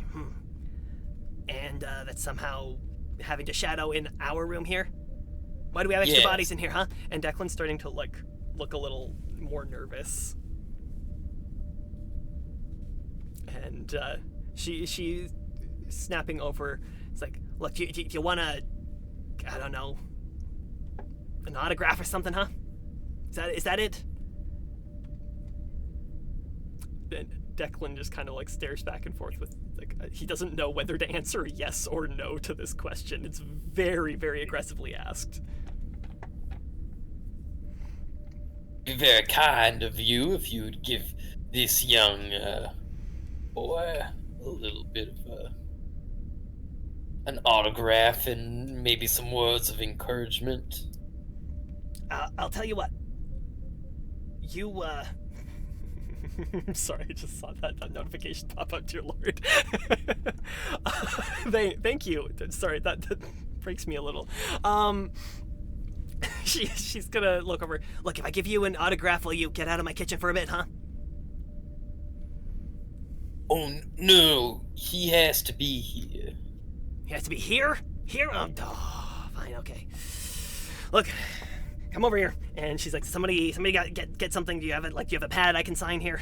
And he comes up and like he pulls his like school pad out, and she's just see her. She's kind of signs there. Look, does that make you happy? There you go. Stand off to the side and watch Genius. And she walks over into the kitchen and starts snapping orders right away.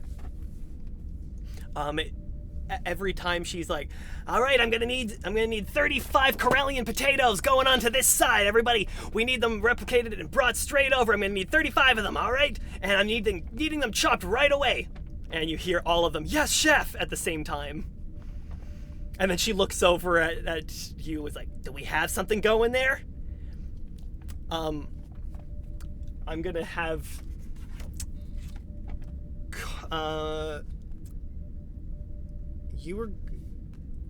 I'm looking specifically. I think it's probably best to do control engineering to make the basic adjustments, and then we need to adjust the sensors as well, which will be a control science. Difficulty 1 for both of you. Because this is going under stress and she is yelling at you. 3 successes. 3 successes. Loving this. Sorry, so I'm just rolling my control engineering? Control science for sensor adjustment. Okay. Yeah, that's still 2 successes. 2 successes. Rolled 2 11s, but thankfully I have an 11 in control. Perfect. We are still maxed out on momentum at the moment, which once again, hey, anyone can donate and increase momentum and threat, which we've had some extra threat thrown in here. I haven't forgotten about that. That will be. Can we? How much momentum did we just? Did we do 2? Or you guys just gained 3 extra momentum. Can we spend them on what? things. What can we spend momentum? We can on? spend it right away. Why don't we spend it to create an advantage? You can spend that to create an yes. advantage. I like the way you think. And I'd love to create an advantage for Declan to be able to like jump in and start chopping something up. Okay. Maybe some of the potatoes beam right in front of him. And I beat his like knife out of his quarters into his hands. Oh, into his pants. Okay. Close enough. Close. Maybe that's a little difficult. Yeah, maybe not. Let's go, Declan. So Declan is just kind of standing there, and you can see him as she's ordering people around, and he's like watching her going, and just like, as we had established before for the viewer's sake, he has like gone through every single one of Adar and Ragaril's hollow classes that she publishes out there for teaching not just like basic cooking but also professional cooking. So he knows how kitchens work, and you can see the gleam in his eye as he's in awe, and the potatoes appear in front of him and his knife just to the side, and then he looks up and he's just like sorry, what? And Savik just looks at him and is like, the chef is an impatient commander. I suggest you get to work. He looks down at them and goes, oh, okay. And like, Chef Regril looks over there, and she sees all this, goes, hey, why are you touching my food? And then she sees what you guys are doing, is like, if even a single one of them is out of size or a little irregular, you're out. Got it, kid? Yes, chef. I like this already. And she starts circling around, her hands behind her back as she's like pacing, still delivering orders. She's going to look over at as some of the things are now just starting to be played, and she's going to look over. The doctor says, hey, you're good with your hands, right? Yeah, I'm talking to you, bird brain. Yeah, I'm pretty good with my hands, I guess. All right, get yourself over here. You're going to be good with plating my garnishes. Chop, chop! I am also good with my hands. What can I do? Possibly near the cute guy. She's looking straight over at you. It's like, sorry, what? Are you talking about my group here? You trying to distract him or anything? You trying to ruin my meal? Nope, just trying to enhance it. Okay, well, look, you have one chance. You can assist him, and you can go over there and see that he's currently working on sauces. All right, let's get saucy. And as you guys are kind of going, we still have actively working on things. Savek, you are transporting things as the minor adjustment. She goes over and you see one of the new, there is a kind of fish that you managed to replicate, and she takes one little bite of the raw fish and goes like, no, absolutely not. That is not fresh enough. I need a little bit more of that, what that kind of like, have you ever had like Rizian gourd before? No. I'm not talking to you. I'm talking to the guy who can adjust my replicator. Huh? She was near you and looking at you, but she still snaps at you here. Look, do you understand? I am running a tight kitchen. Why are you wasting my time? You, Klingon, forehead ridges. Certainly, chef. It is being adjusted now. May I also comment about the unfresh fish, chef? We have fresh fish aboard. You have fresh fish. You have actual fish that you can come here and kill for me right now. I press a button and project onto one of the screens behind her. If you'll take a look at our cetacean ops, we have plenty of fresh fish in there. Not all of it is sentient. Lieutenant, those are our crewmates. No, that's what our crewmates eat. Lieutenant, cetacean ops is for the very sentient dolphins. Sorry, no, just have narwhals. They like to keep snacks on their station. No, so I want to specify here, it was decided between games that like there are different like cetacean creatures that exist here. For instance, like the Cerritos has beluga whales. We've decided the Okanagan has narwhals. So narwhals. Oh, okay. That was a roll for me. She's looking around and she sees some of the fish that is put in there to feed, because narwhals, I believe, are carnivorous, aren't they? So they have noses. So like there technically would be some fish to help feed them, and she kind of sees those going around in there, and she goes like, all right, well, most of those look like feeder fish. Hey. Narwhals live off of halibut, cod, shrimp, and squid. Her eyes widen. Well. And she looks and goes, Thank you. What is that? and a Borgopogo is circling in the background. Is that That is a Borgopogo. That is an XP Porgabogo. edible? Sentient. That doesn't change. Edible. I've tried a lot of things in my Well, life. I myself Prioritize am the edible, sentient but we're life. not eating the Borgopogo. We will not kill a sentient creature. That would be like eating one of Arbeck's eggs. Need I mean, like, remind I you, would it do is that. also considerably looked down upon within the Federation to kill a living thing in order to eat it. Alright, fine. Can you just at least add hints of Rizzy and Gourd to my fish, okay? Just as a hint. I want a hint of that more savory flavor off the top of it. Cut it in that flavor. Got it? Increasing Also, flavor Real molecule. Girl is commanding Can I that have her? wants her turned into potatoes to protect the Borgapogos. Now. No, you're not Okay. turning her into a potato. I want you to roll me Orco potato. a control engineering. Okay. Are you just waiting for us to fail at some point to be the moment she gets turned into potatoes? No, No, that's ridiculous. No. Just doing my best, Mark Wahlberg. Josiah's a marky mark.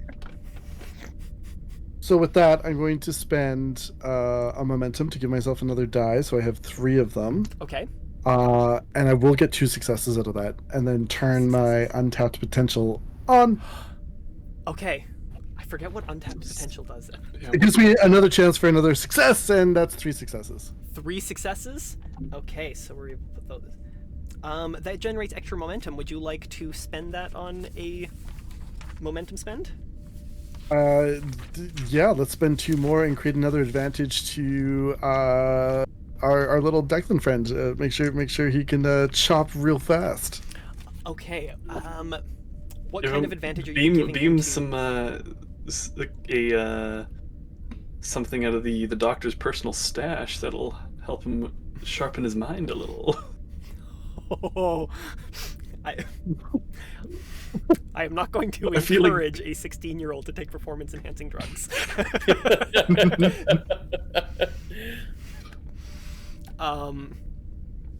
Is there a nature that you have in mind of this that you would like to give him an extra advantage to get better? Because I will also then end up rolling a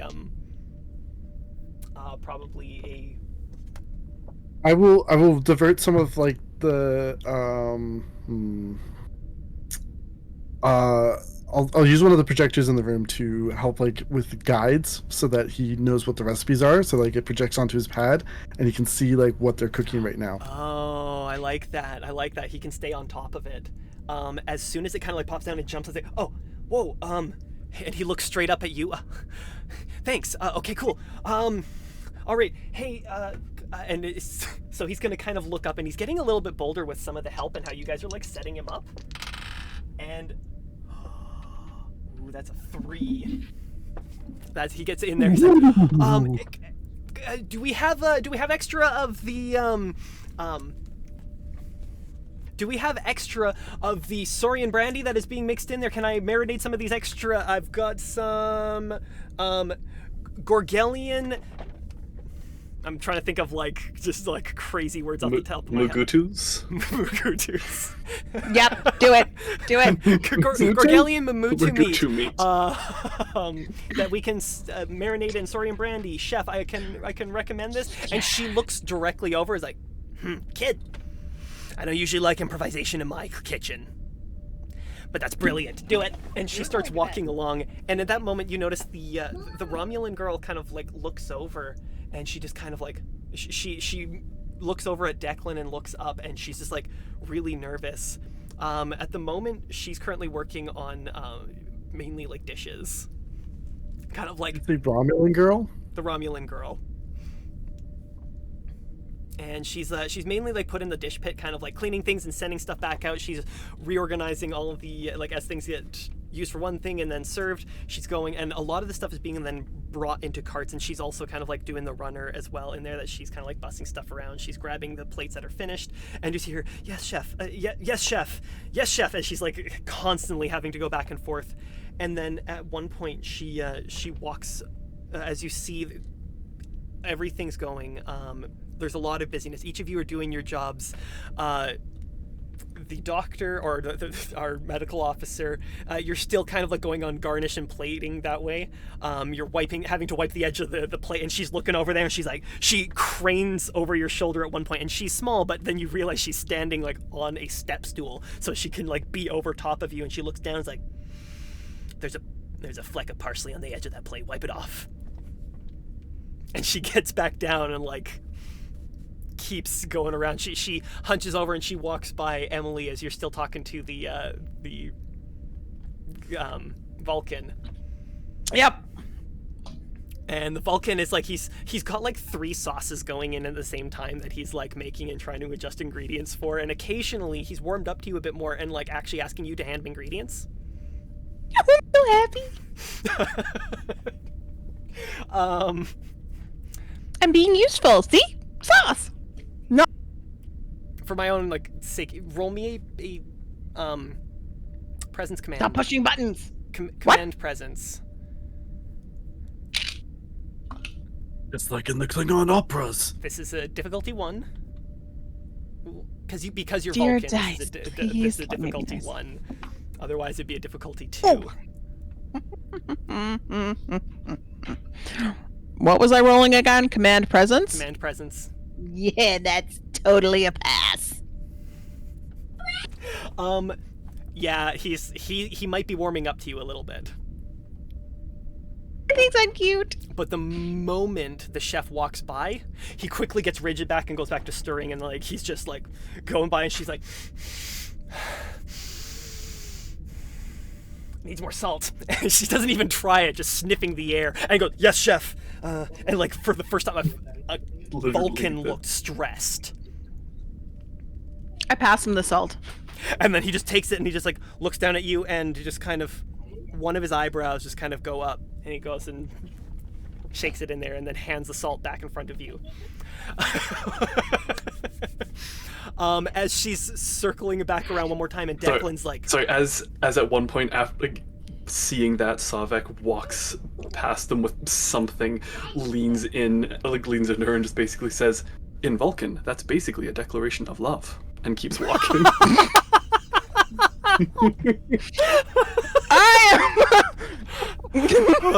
Remember, this is a very, very emotional Vulcan. You know what? I in my head now, Savek is rooting for you. Yeah, Had to clip that. So busyness is still going around. Declan is chopping things, and as she is still kind of like standing over each of you, I want you guys to all I'm gonna have just one more round of rolls here. I need Kraz to roll me once again another control engineering. I need a control science for sensors. I'm going to need physical strain. It's still kind of like they don't really add cooking as a skill in this, so because it's somewhat like a charismatic control presence from the doctor. Control presence? Yes, because you're trying to make it look pretty, and you're trying to inject personality and keep You're doing 2 attributes again. Oh, am I doing that again? Presence command. Command. And Emily, so you haven't been handed a job yet in all of this. I'm happy. I'm sauce girl. I am quite content. So you're also going to have a command presence just to continue flirting. Damn as you are straight going I am. full walks on a Troy. Poor And- Odo. Natural one. Whoa. He is. The holy rings of Betazed. You actually get like a sense of emotion from him that is just kind of like he is impressed by your ability to function and kind of like have this presence around the chef as well, and he's definitely like catching on to what you're putting out here. Doctor, what did you roll? I got a single success. A single success? Well, you know what? Your plates are looking exactly as she instructed you. Each of them is coming out. You have done multiple courses here and you're passing them on. They're looking clean plates. Very pretty. Savik. I got 2 successes. 2 successes. You are still managing to precisely project all of these replications to each station accurately. You guys are going almost like way too well here. Yeah? Could I also just create, because I spend 1 additional momentum to just create an advantage that just the scanners, he's also using them to like target all the completed dishes to make sure that if there's any that, like basically creating a sort of average baseline of the chemical composition of each dish, and if there's one that is particularly outside of that baseline, he flags it to the chef to say, hey, this one seems off, double check it. You do that, and immediately she's gonna turn and just like, you know what? I don't usually like people meddling with my stuff. I don't like people critiquing everything I do. It's probably the most useful form of technology I've ever seen in a kitchen. Well done. Never do it again. Today only because I'm under pressure. And Kraz, what did you roll? 1 success. 1 success? You're still managing to like adjust, but she's putting a lot of pressure on you right now, and things are like getting crazy.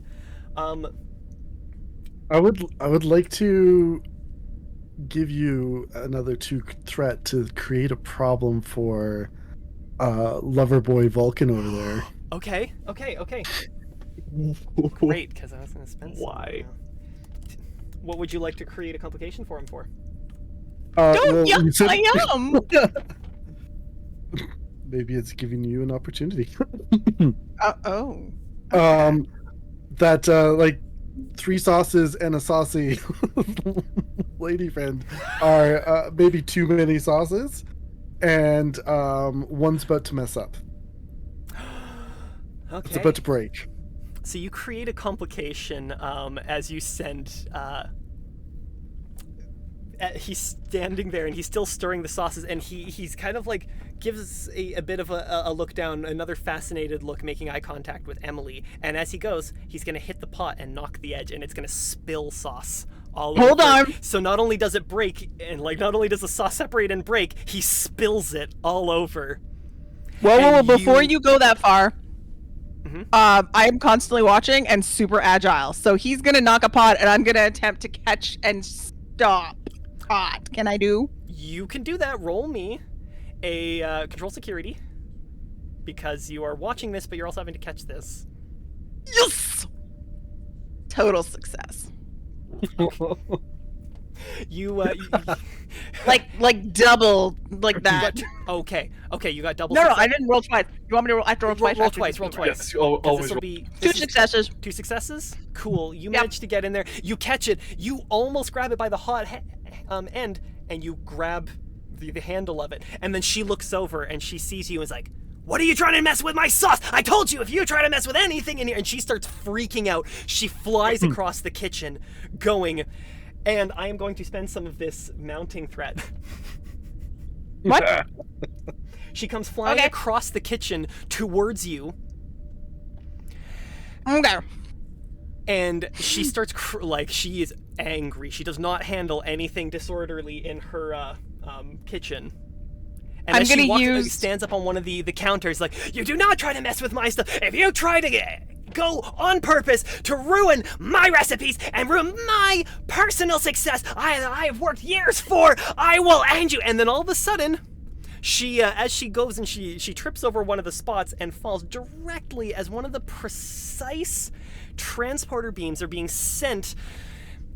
And you see her fall down, and a pile of potatoes goes scattering across. Rigelian potatoes go scattering across the counter, replacing her entirely. She's gone. Everyone freezes what they're doing. Apparently, you cannot substitute ham for that dish. Sonic just looks up and just very calmly goes back and starts going into the sensor logs. Because he has sensors running on high, maybe he can see what happened. Do we still have momentum in the momentum pool? There is still some momentum going here. You have 4 momentum left here. However, I'm also going to take this moment that as everyone's freezing, one more threat. All the sauces burn.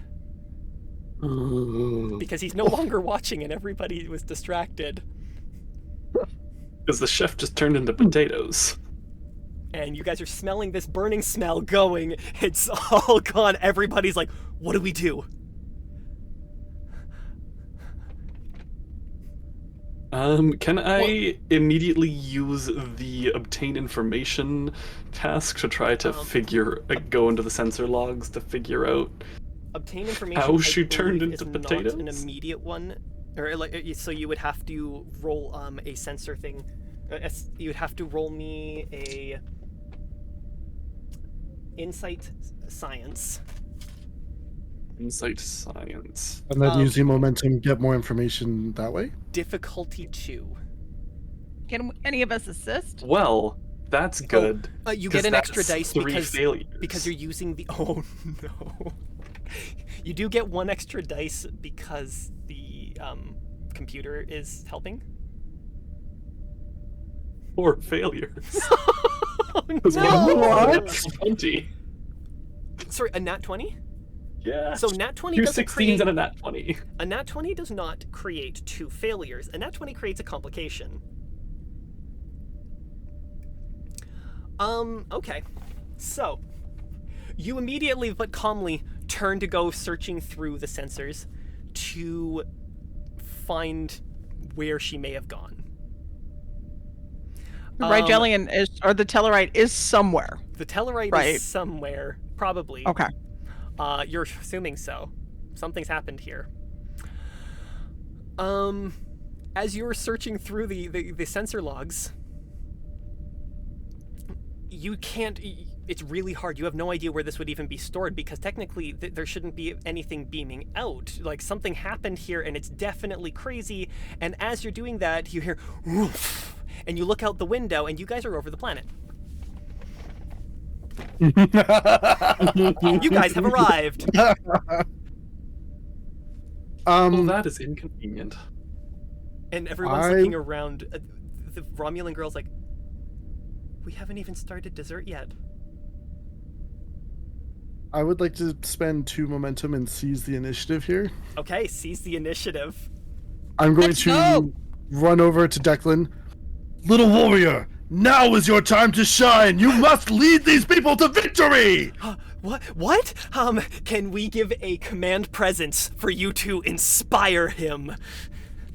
I'm going to spend Difficulty a determination. 1. I'm going to appeal to Klingon culture and reconnecting with my honor and put this at stake for this kid. Oh, absolutely. 100% will let you spend that determination. So that gives me a bonus d20 with with 2 successes. Yep. And then I rolled a critical success for 4. So I said it was a difficulty 1. You've created 3 more momentum right off the bat. Any momentum spends off of that, or you want to store them? We can store those ones. You want to store those ones? He looks up with a, it's my time to shine. Yeah, totally. I have. Does somebody? Can somebody get me a chef's uniform? And he's like looking around. Extended whirl. He's like, he looks up, and the look in this 16-year-old's eyes is that of just wonder. Like, I am a chef. I'm a chef. Okay. You, Saucier, I need you to restart on those right away. But you just sweeten them up a little extra. I think we've got everything else going. We have enough. What is our seating plan? He starts just like going down in there. And he's like, what do I want to hear? Yes, Chef! Yes. Yes, Okay. chef. And he is like living in his element right now. He starts barking orders, and he looks over. Is like, hey, Kraz, I don't actually have the refined palate, but can you just do the same things that you were doing for her, just to beam out the ingredients here? And I am going. Can I make an adjustment? What do we have in, like, you see the Romulan group? Can I make a suggestion for the dessert dishes? And he's like, yeah, of course. Dish lady Vilak, yes, you. And she pulls up and like swipes over a dessert dish. I think I actually had that one written down here specifically. Was a Cerivian starfruit gravate with an Andorian chocolate drizzle. Ooh. And then he's like, yes, this will be it. That sounds amazing. I've never actually thought about that combination before. Okay, start getting on that. And then yes, chef. And he starts barking out orders. I'm going to have each of you roll re-roll the rolls I had you assigned before to continue things. I mean, Difficulty Savik will 1? immediately turns like, Doctor, may I have your assistance in locating the chef?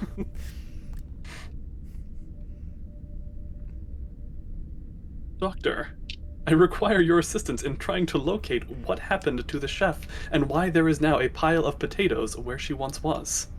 As you can see, these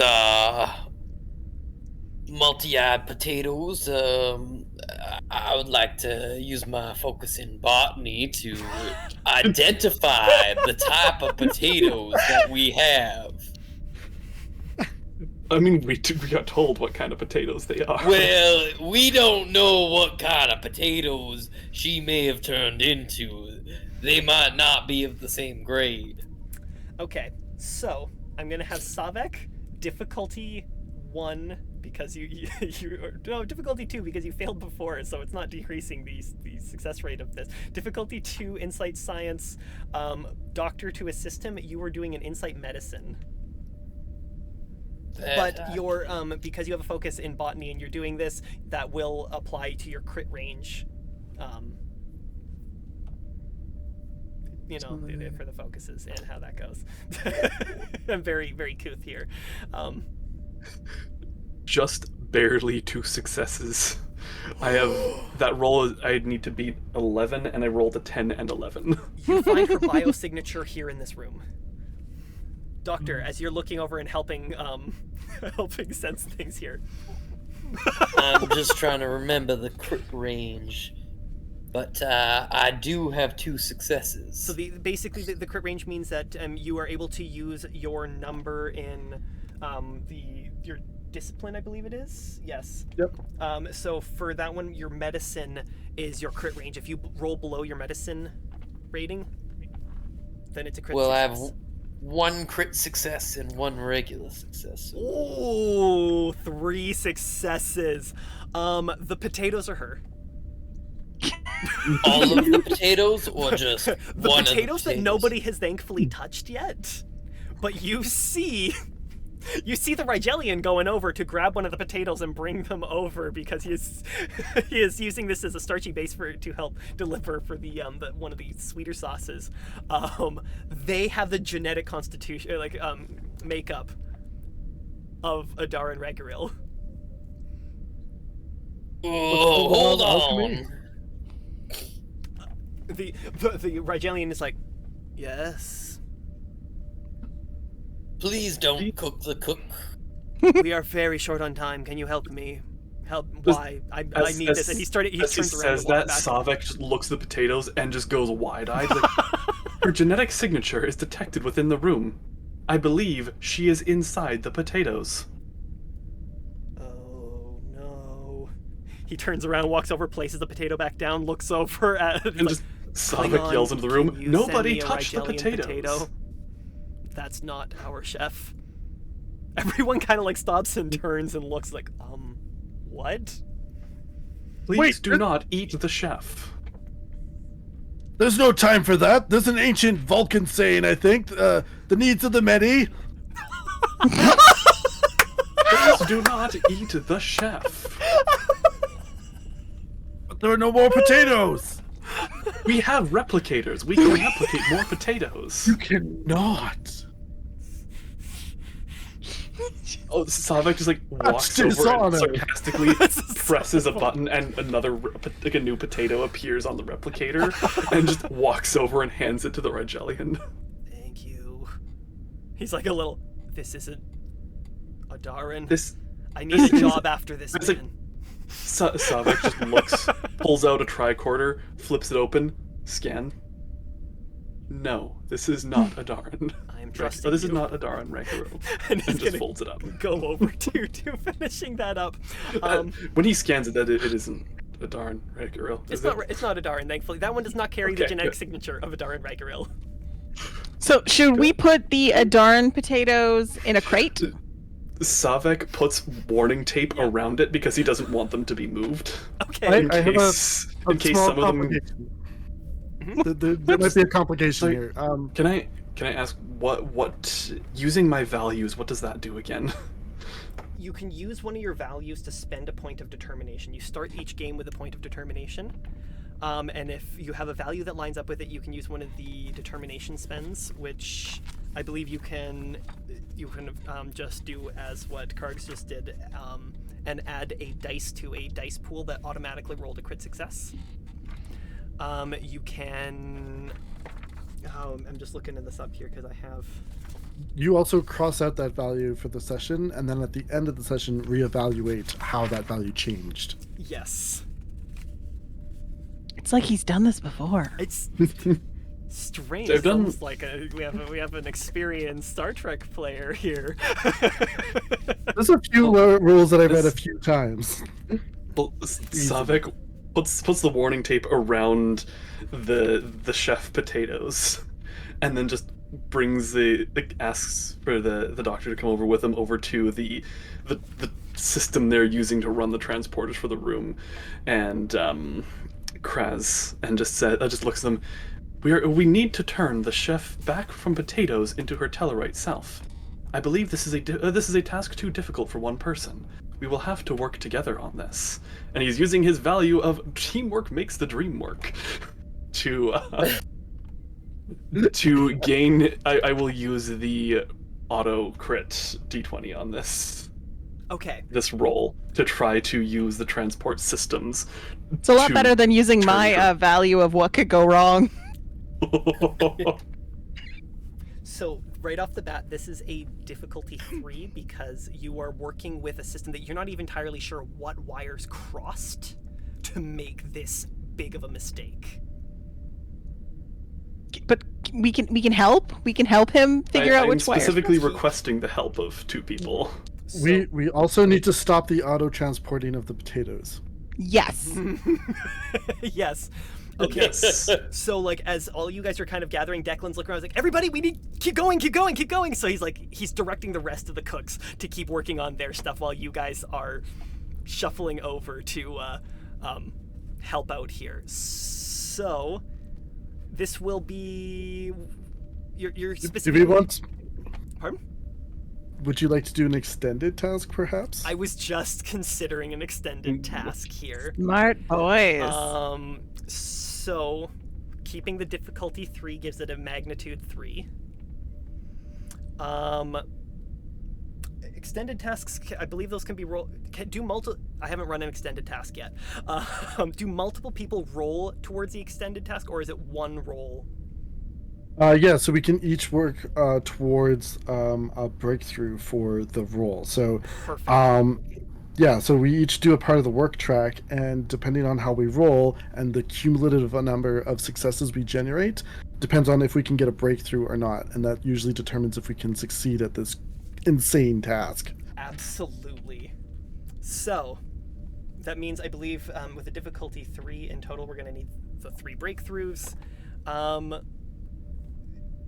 We're gonna have each of you guys. I believe it would still works with each of you rolling according to what your approach is.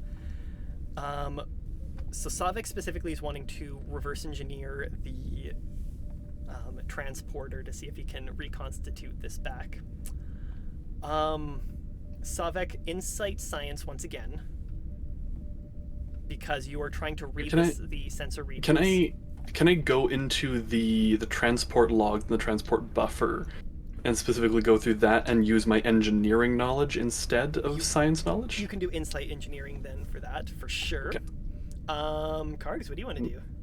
And so is this where like I have my determination on this one? Oh yeah. Yeah. Which automatically. Oh yeah, you know what? Because that's right. Because on this one, it's still a difficulty 3, so you'll still have to roll your 2 regular dice as well. Okay, so that's the crit there, and then 1 additional success. Okay, so that is enough that you succeed.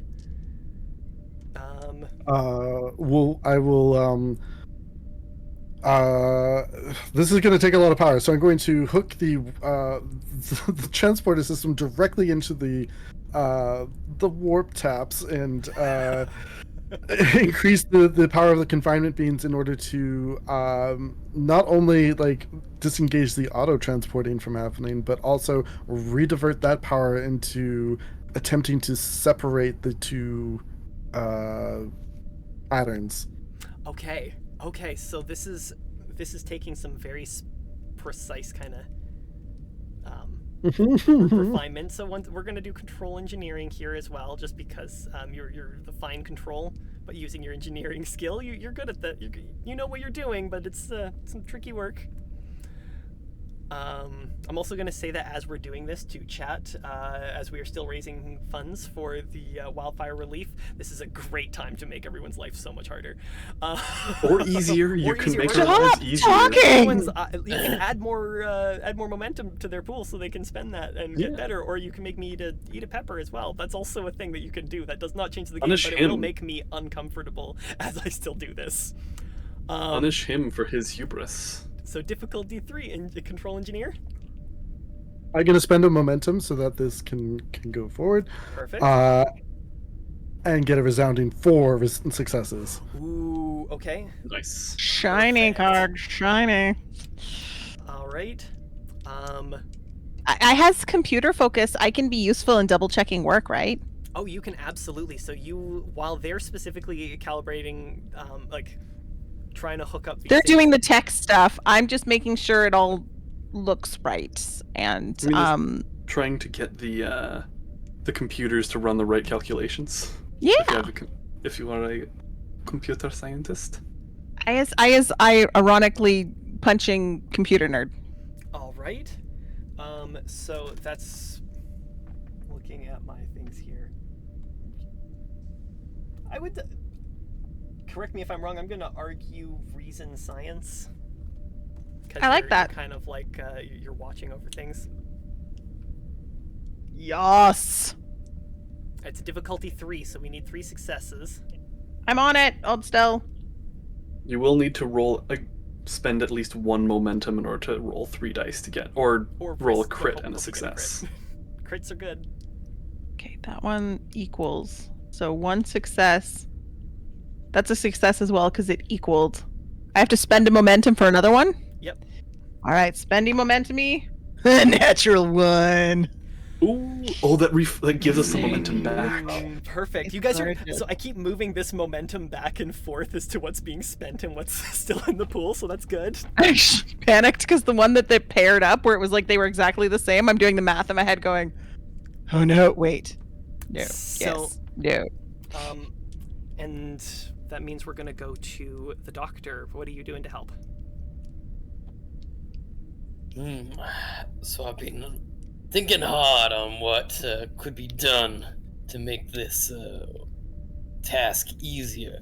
And what I thought was maybe a little surgery to make the pile of potatoes look more like the original chef, so as to make the transporter That much Potato easier. totem? You, you know what? I'm not saying that wouldn't help. Wouldn't we have to stab the potatoes to make a totem? I think a small potato statue of the chef is what's in order. Like a voodoo doll. Oh man. Roll. Oh, okay. Because you're using your knowledge of biology to know what a Tellarite made of potatoes would look like. Well, technically a Tellarite already looks like a I potato. mean, technically, if she got turned into potatoes, then technically some of the potatoes would contain genetic material from different ones of her organs. So finding those potatoes and putting them roughly in the same vicinity. Potato spleen. Insight medicine. You're giving me insight medicine. Yeah. This is something. This is something. This is. I'm just saying, like, I'm picturing Little Arbeck beans. just like picking one up and like, this one looks like a heart. It's like this one's giving me real finger vibes. You know, fingerling potatoes go for the fingers, right? I love I fingerling do potatoes. say, I do declare that this looks more like a brain to me. You know, he would have And- like a medical tricorder that could detect what. Yeah, Nah. It's like solving a giant potato puzzle. And since I'm going down this, I might as well use one of my values to get a to critical. Because Oh, I know the value. Can you I read the have value? the out? value. Always willing to give it a try. Nothing is learned without cutting a few wrong tendons. One of the most disturbing values I've ever read on a character sheet. You're welcome. Chat, thanks for this. For 3 successes in total, then. This is something. So, what we're gonna have everyone do is, I believe, all of you succeeded. So you roll two challenge dice, plus a number of challenge dice equal to the discipline that you correlated with. Damn. And you roll that many, and once again, 1 is 1 damage, 2 is 2 damage, 3 and 4 are 0, 5 and 6 are 1. Why are we rolling damage? This is to Oh, this is to- how extended tasks work. That basically you guys are trying to get 5 damage per breakthrough. So if you get over 5 damage added up, you break through to the next range. So you got I got- 5 right off the bat. Right off the bat. So I got 4 damage and 2 deltas. Okay. What do the deltas do again? 6. Deltas are 1 each. Yes. Right. Sorry, I was clipping that. I thought they did because I thought they did 1 Extra- and something else. Yeah, Mhm. that and an effect or it adds an effect to the thing as well. But Okay. I think baseline, unless I add the optional rule right now, it doesn't add an extra thing. But I could add an extra thing. Let me look at what that list is. Let me Also, just pull out Darkestic's my- just in the chat wanting us to cook and eat or kill the chef. So, No. like, Yeah, the chat is at hand. Letisa, yeah, the please. chat is. Why am I not surprised? Because it's Letisa and Weebles together. It's like, Oh. 2 members of my weekly D&D group that are just the absolute most chaotic people that I know. one of them's just a baby still. Specifically bookmarked Oh, extended Oh, tasks. how they grow. just wait till you meet that one in person. It's a special thing. It's special. I'm saving these clips. It's just beautiful. Just Oh, I beautiful. forgot. I've been calling it damage. I forgot. It's stress in Star Trek. There is no stress in Star Trek. Well, instead of Oh, getting oh, damage, oh. If- Well, why They don't have you to, go like, down to AR-15? yeah. They- Look, Yeah, really, it looks like Houdini if is. If they acknowledge stress in Star Trek, then they would have to actually take care of the mental health of their officers. But no, let's That's send why the they guy have a who was counselor. assimilated by the board right back into captaining a ship. No, that's why they have a counselor with a low cut shirt. And a holodeck. And a holodeck. You can't go wrong with a holodeck. Or an airlock or transporter, just in case. To get off world. Okay, because I'm like, yeet them out the airlock. No, the captain shot. That's where my first brain went. I was like, gonna throw them out the airlock? I thought it was a suicide reference. No, like to leave the ship. Oh no. Okay. So, Geez, chat, do the yeet. Oh my goodness. whoa. To be fair, Whoa. the last time that they were yeeting, they yeeted a house on a bad guy to finish the stream on time. So that's how we both started being famous. On a dragon Wizard of Oz? specifically, they Yeah, crushed on a a dragon dragon. with a house, and the Yes. house came back for revenge next year. So, And they yeeted the house again. I believe you can watch that on YouTube somewhere. Yeah, Weebles has a channel. Anyways, back to this. Also, that is an awesome I mug also card. do want to say for anyone who I've been like distracted by nerd juice every time. Just saying that for chat who are like chanting yeet, you know, this is what the donations are for, to force my hand to yeet this stuff or eat the chef with enough of that with the changing qualities we can ruin people's lives here. I mean, if you got 8 threat, you can do whatever you want. I don't have 8 threat anymore. Just double checking these. Oh. Phew. Weeble Cakes, you weren't supposed to remember that. Because I regret that decision greatly. Oh no! Right, you did, didn't you? Why did the words "you did, didn't you" always happen? You gifted it to the chat, didn't you? It's You my- did this. I did this. It's all my fault. Because I don't have 8 threat, but I do have 4.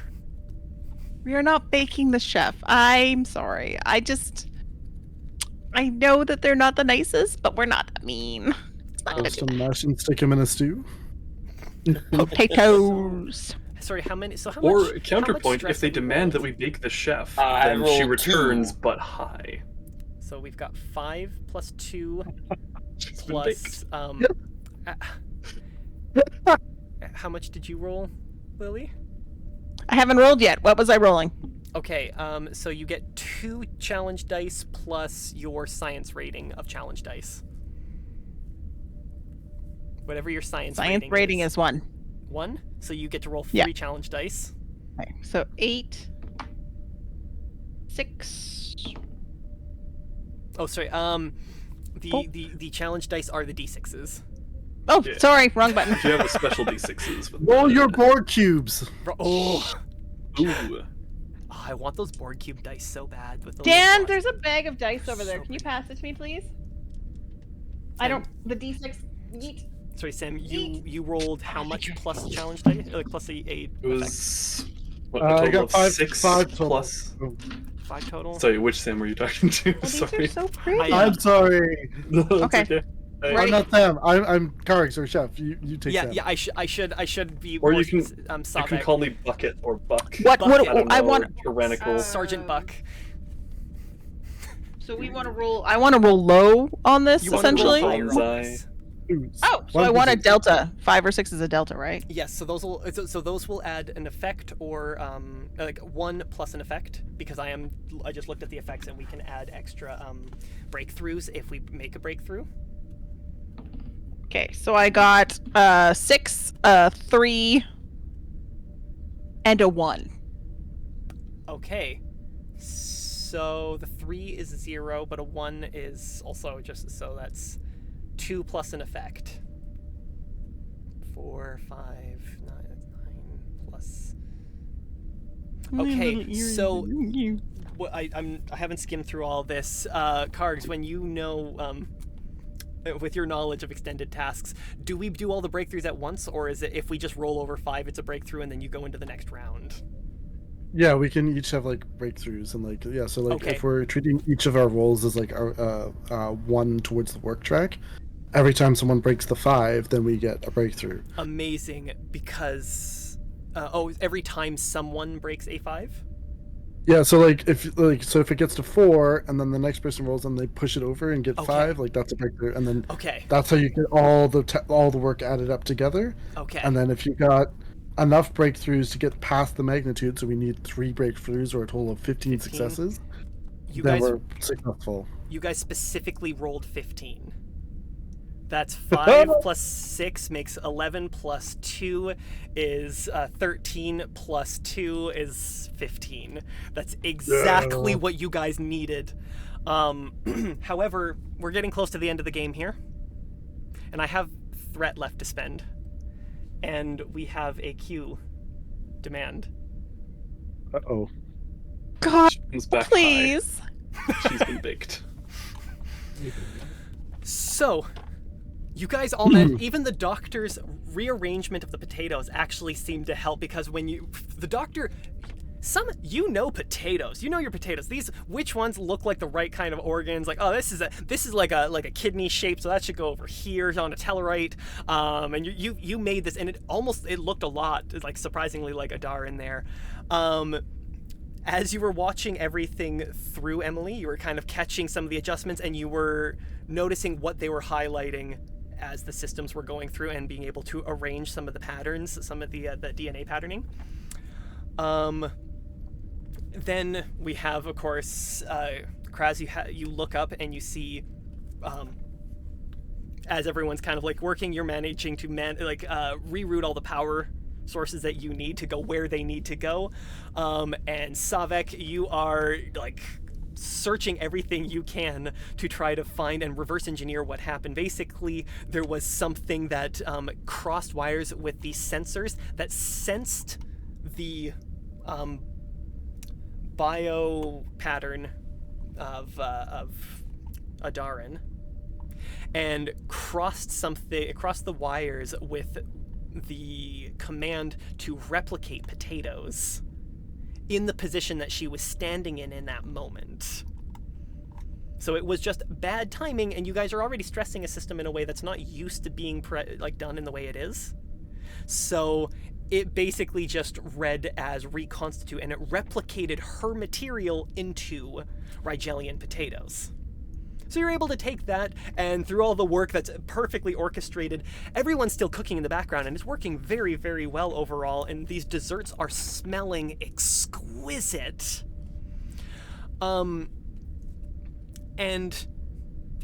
you guys slightly distracted by that, but still manage to slowly you watch all of the potatoes start getting some of that whirl effect, and they start kind of like joining into Adarin herself, and you see her form start to take effect. However, as we bring to the end and the GM must spend the last of their threat, I'm just gonna move those counters over here.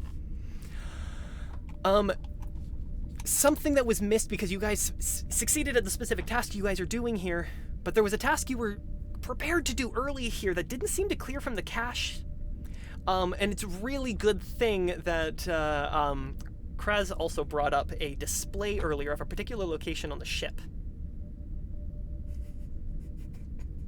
Oh no. And you see the potatoes kind of like form into her, and it's kind of doing that, and then kind of like phase out, and she's not standing there. There's a moment of panic, and everyone, like the chefs, kind of look over and see it, but they're working, they're getting close, they're feeling really good. Declan is like just high on life right now. He feels like the chef he was meant to be. And at this moment, Roger Webley walks in, and he's like, "Hey, so just checking up on how things are going. Hey, kid, what? Oh."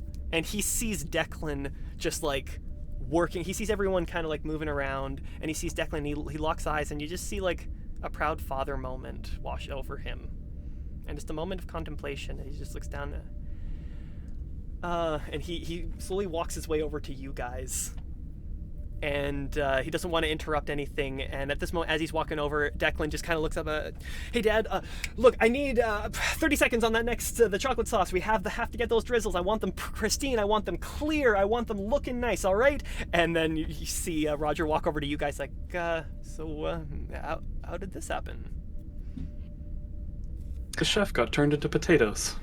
I'm sorry. As I saw that, I was like still looking at the scanners. What? Sorry. He just looks up. Sorry, makes eye contact. I thought you were serious for a second there. Wow, you I am Vulcans serious. you're working on your humor really. The chef got turned into potatoes. And now the chef is not in the kitchen. Why? And he looks over what? at the others. Why is the chef not in the kitchen? That's Where did the somebody chef check get for- transported Why is to? there Just gonna. What is this display over here doing? You guys just kind of like, you guys monitoring cetacean ops at this time? That he freezes and looks down. Yep.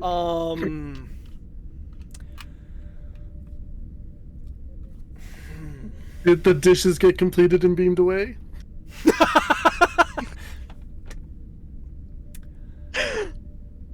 Because then it's distraction time. He looks at you guys. Do you have a concern? Please, someone tell me that this is some kind of prank.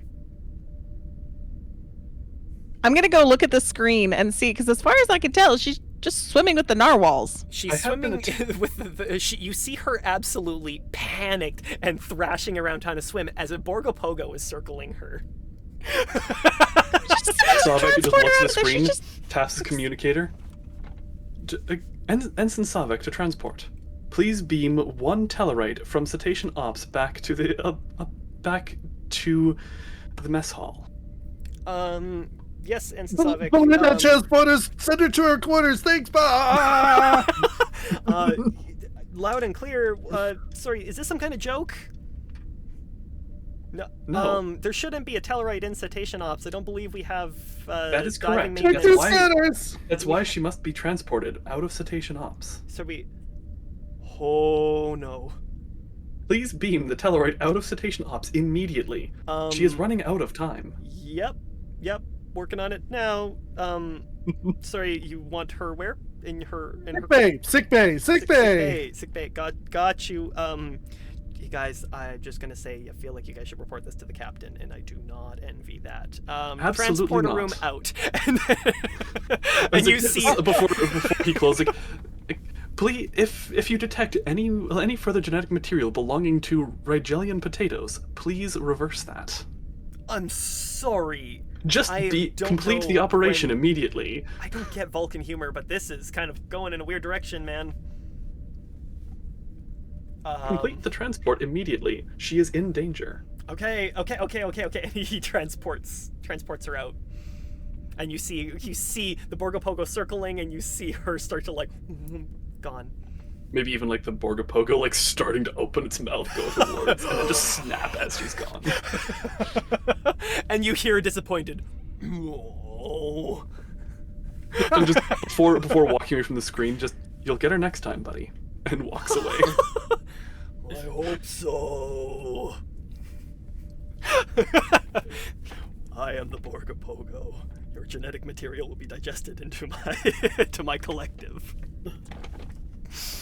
It just like swims off and the display goes out. We fade out of the scene. And we open on a very lavish setting down on the planet.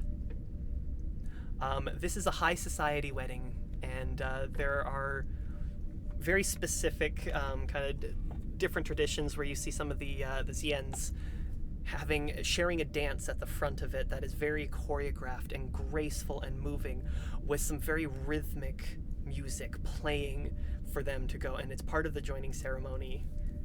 And you guys have a great time watching this as Adarin is there, currently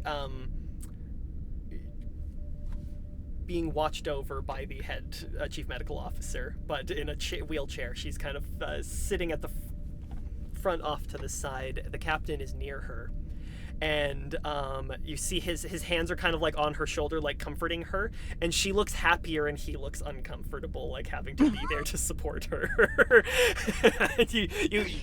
you hear her, like at one point she looks up at him and just down, and he has to like lean forward, and she just whispers something in his ear, and he just kind of like looks very distressed and just kind of looks back up. And she just looks smug with herself as she crosses her arms. She doesn't look any way in your guys' direction at all. That's a good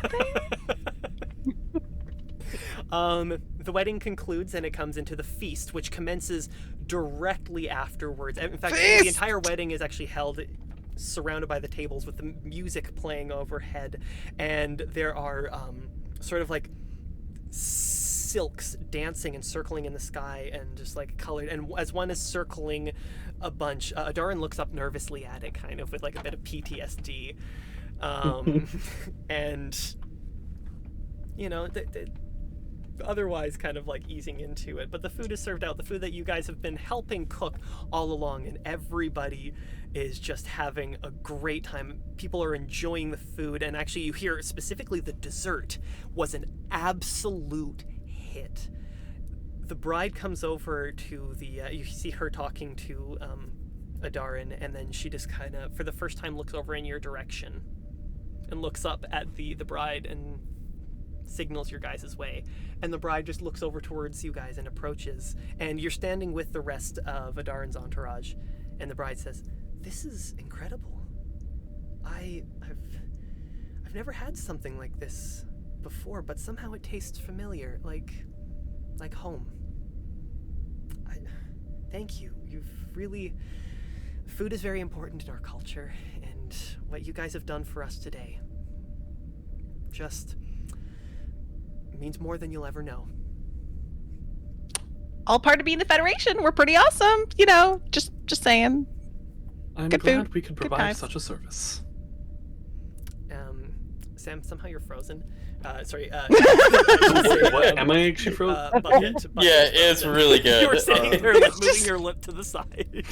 Oh no, I was adjusting my mustache. I don't know. Is it not unfreezing? It's not unfreezing. Hold up.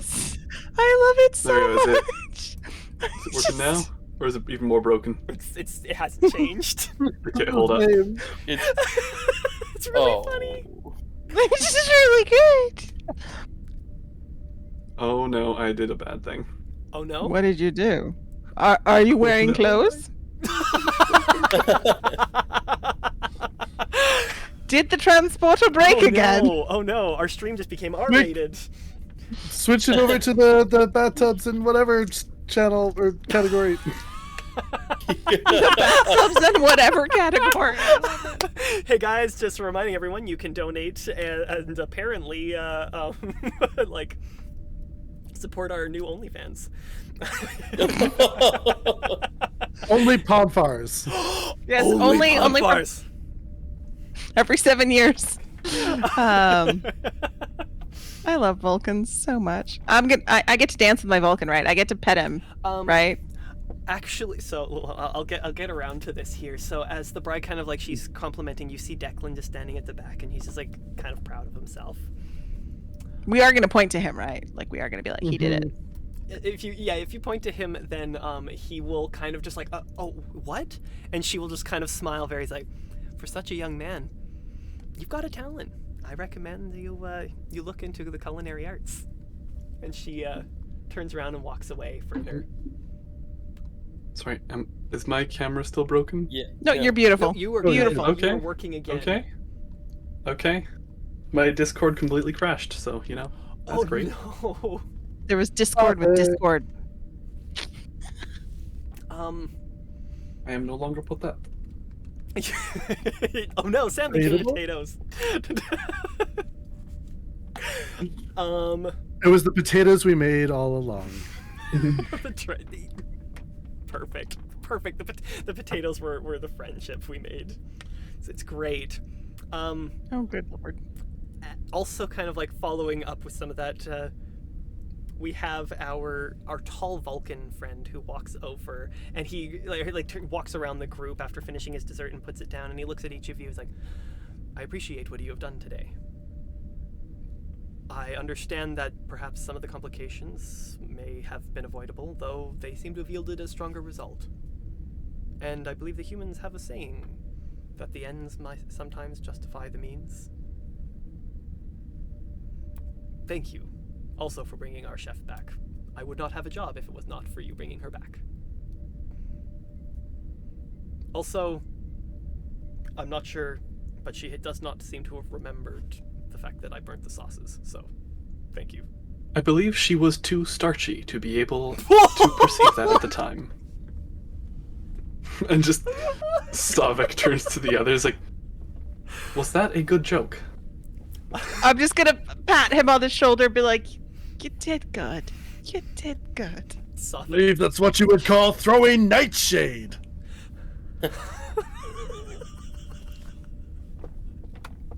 Is that not a human poison?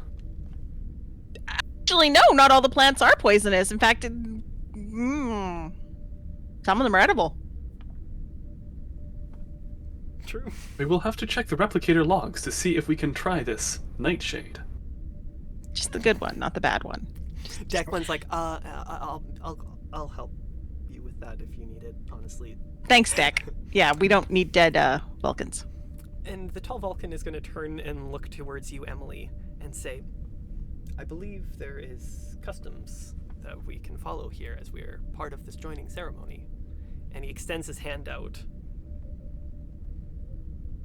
Would you like to dance with me? Obviously, yes, but still, like, in the back of my head, I'm going, I'm not signing away my life for something. Oh, well, it's fine. Let's go. Booyah. And as he brings you away, he's like, my name is Savarik, by the way. Hey, Savarik. Emily. As you you're walk away, pretty. if you turn back, Savik is just like... just turns away. Savarik approves! It's just a good thumbs up. He's my wing Vulcan. He's just kind of like very carefully. And you have a very sweet, romantic, slow dance with him. He's not like the most boisterous mover, but he is graceful, surprisingly. Vulcans are graceful. And Little wheel girl's saying to make the wheelchair character do a wheelie. Do a sick wheelie. hey, do a kickflip! Do a kickflip! Kickflip! And then at the end of that, Roger will approach with all of you and say like, good job, guys. You know what? I haven't asked too many questions about this, and I'm not sure if I want to. But thank you for taking Declan along with everything. And he looks towards Declan and says, seems like you're quite a natural, huh, kiddo? I suppose we're gonna have to start looking into some culinary schools for you. Yes. And Declan just kind of like beams like, yeah. I believe like even that. I believe even the Klingons recognize that there is honor in in every profession. Declan kind of looks Oh, up. the chef! Dad, can I look to Kronos? Hey, Kraz, does Kronos have culinary schools? Of course, hunger is our enemy. unless you are a skilled martial artist or are capable with a blade, I believe you may be unprepared for the honor duels you will face there. They well, are often to the death. You can. I'm sure. Oh, not quite. There's no honor in just killing someone. You have to really mean it.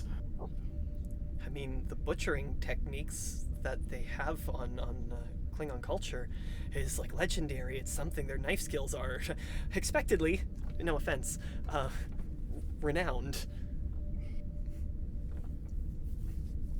With your permission, Roger, House of Webley, I will train your son to defend himself.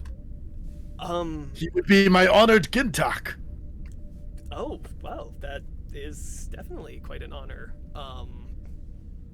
Hey, is that good with you, Declan? And he looks up. Yeah, that would be really cool. The honor is all his. Thank you. And Roger's like, well, I guess we got some things settled. We'll look into stuff. Cool. We'll work with you when we can work on training. Training begins now. Well, for us adults. Blood wine 2309. Beam it down from the ship. As they say, kapla. Yes, absolutely. Kapla. Oh man, I don't mind a little bit of a blood wine spritzer myself. Who would join me in a Klingon drinking song? I don't believe I know any. You'll have to teach me some. I haven't studied that much.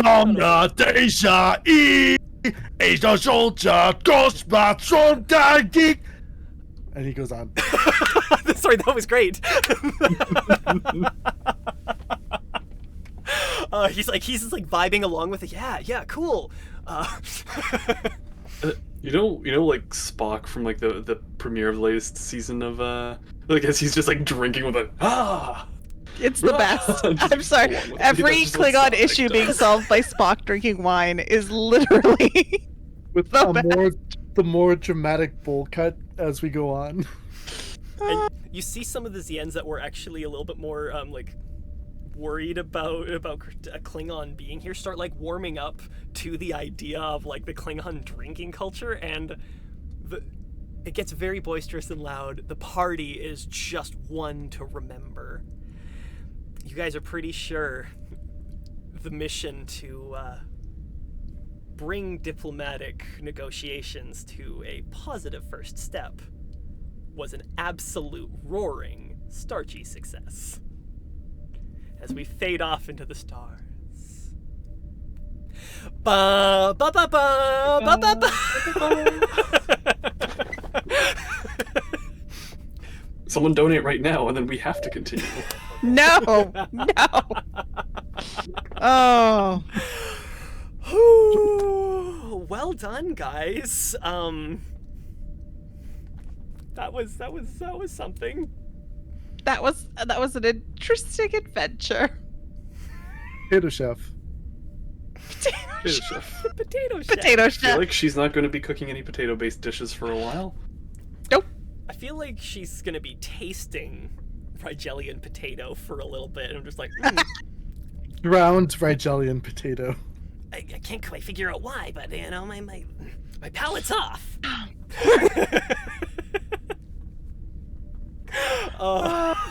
We didn't tell the captain.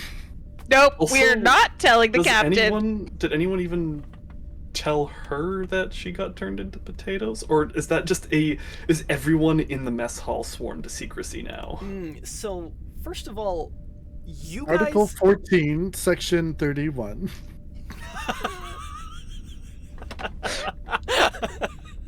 No, this is the thing. Roger Webley saw it. So did you guys take steps to convince him? I could, I could absolutely try, using my focus of composure. Now, I'm not saying this is what I would do, but like, we have two Vulcans who could mind meld with him and like repress the memory. That's unethical?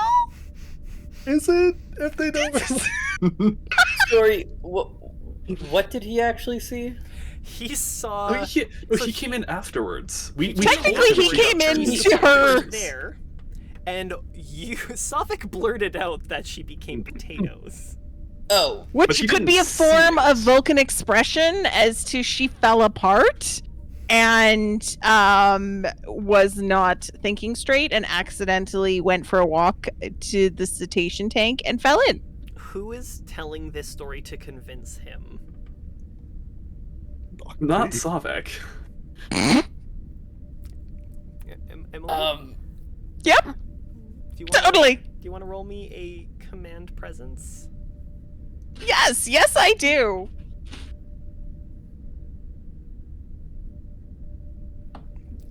Difficulty 2. I forgot to state difficulty 2 simply because this is not a easy thing to build up. I rolled a 7. It's beautiful. Did you roll twice? Oh, I have to roll twice. Right. Shh. You always roll And twice. command presence is a 14, just so you know. So, Okay. and that's a 4. I know I always roll dice. I'm not used to that. I'm sorry. Succeed. He's looking. Huh. I mean, that's interesting because I am communications, and that's a Vulcan saying I've never heard before. Is this like a regional thing? Yes. Non-Vulcan. You have experience in this, medical officer? Yes, it's actually from a small agricultural settlement that we were. It's a hick Vulcan. Oh my goodness, you guys would actually know Savek's backstory. He grew up on a small Vulcan frontier colony that was primarily farming, and that's where he learned how to fly small craft, was flying the hovercraft, like his parents flying the hovercraft. Oh my and the god, he's shuttles Luke for the Skywalker. colony. So you guys no might know logical. this. You might know this and could back up your story with this, just saying. Yep. So, he's looking, he's like, wow, huh. He looks very suspiciously at you, Arbeck, and this, like, views over each of you. Just, Don't look at us like you're from Pajam. It's just like, point taken. I suppose so. And he looks back, and the other Savaric looks back. He's like, their story is correct, sir. That's my boy. Commander, my experience has taken me all over the galaxy, and this is indeed a common saying amongst the outer agricultural worlds. And he's like, good enough for me. All right, well, I hope she's okay. Kind of weird choice to take a swim in cetacean ops, though. Ah, well, I'm sure it's fine. He turns around and walks out.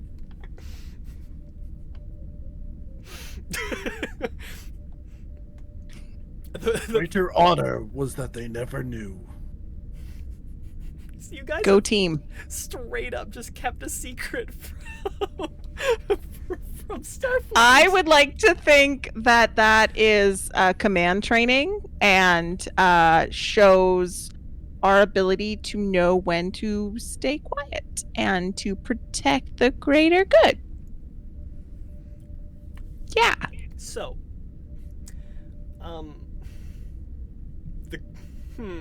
the greater good. Can I Yep. just get the definition here, an argument on the sake here? because That this for is the our end of the greater session- good. This is the end of the session where we are challenging values. I have one of my values is about how awesome and important teamwork team is. It's a good crew is irreplaceable. Defend them. That's one of my values. And at no point is being honest about a glitch that we technically didn't cause. It all worked out in the end. We got to watch a little kid totally take the reins and rock it. Got some good dad points. But in no point is it helpful to any of us to have us turning someone accidentally into a potato on our heads. It just doesn't make sense. We cannot benefit the crew productively if that was known. So I think I will take that argument. And you very Beckett Mariner style have justified your actions today, and protected because it all worked out in the end. Yeah. So we are closer friends because of it. We all know secrets. So we are. Chef, Emily, your reasoning is fantastic. I would have simply pled the Temporal Prime Directive and walked away. That would have been so much easier. Do you? The temporal. Okay, kapla. To our friends. And Vulcans. Chef, you Pretty challenged a value today. I did. Would you like to revisit that value here? I would like to revisit that Klingon culture and tradition might not just be for Klingons, but it can be applied to humans if they are honorable. like that. So I'm gonna call it half Klingon culture now Ooh, I like that. Okay, and make it my own. that Like that. that is great. And I believe Savek also challenged Yeah. I mean, that's the thing. The actions today just kind of confirmed his value of teamwork making the dream work, because they did bring the chef back, and they won the day because of it. So honestly, that value, if anything, is reinforced, like tenfold now. It's just like, yes, we lean on our friends, and we will succeed. I like that. You guys Even just to the point of committed our friends defending us when we accidentally transport someone into cetacean ops and nearly get them eaten by a Borgo Pogo. I think that's worthy. You guys managed to pull off a federal crime and walk away from it. So... Wouldn't say federal. It's not. Look, we didn't break a Geneva Convention or anything. Eh, we just well, you did change the chemical composition of a person, but like... no, we did not. A We computer glitch did repaired. that, and we restored her to Yeah. her original state. Get him a record technically, stand. Yes. Kapla. Oh man, you guys are amazing. I love how Patrick is slowly shrinking lower. Just going. Didn't Arvax did also challenge something? He did. Oh, He he challenged his. Always willing to Right. give it a try. Right. Nothing learned without cutting a few wrong tendons. Uh-huh. I'm so glad I clipped that. How would you like to revisit this? How does this value feel to you? Well, he gave it a try, and he didn't need to cut wrong tendons.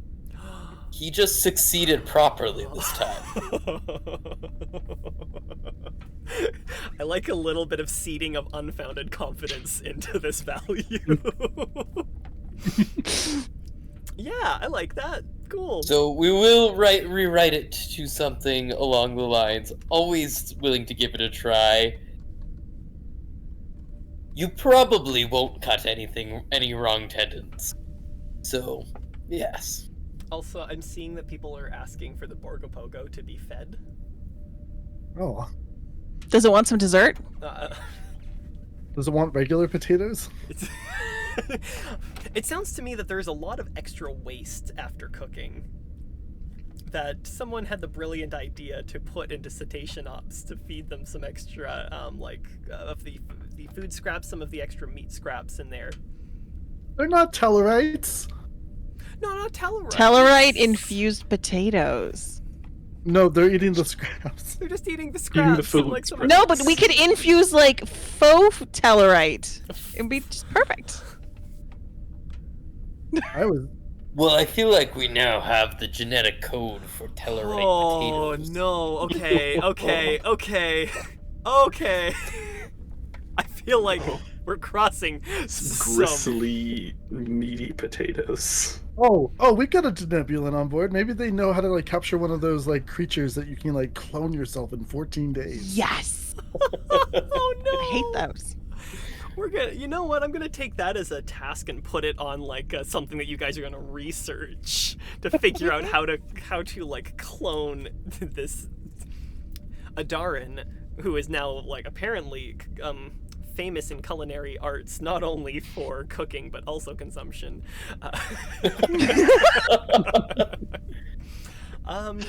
Yeah. Okay. This is great. We bring this session to a close. You guys. Thank you so much. I got a for Vulcan everything Bay. you- Oh yeah. You managed to pull off a Vulcan romance. That's really sweet. We've got tons of chaos. You've just changed a kid's life. The poor captain is getting harassed by some kind of X. Good job, guys. Thank you for playing.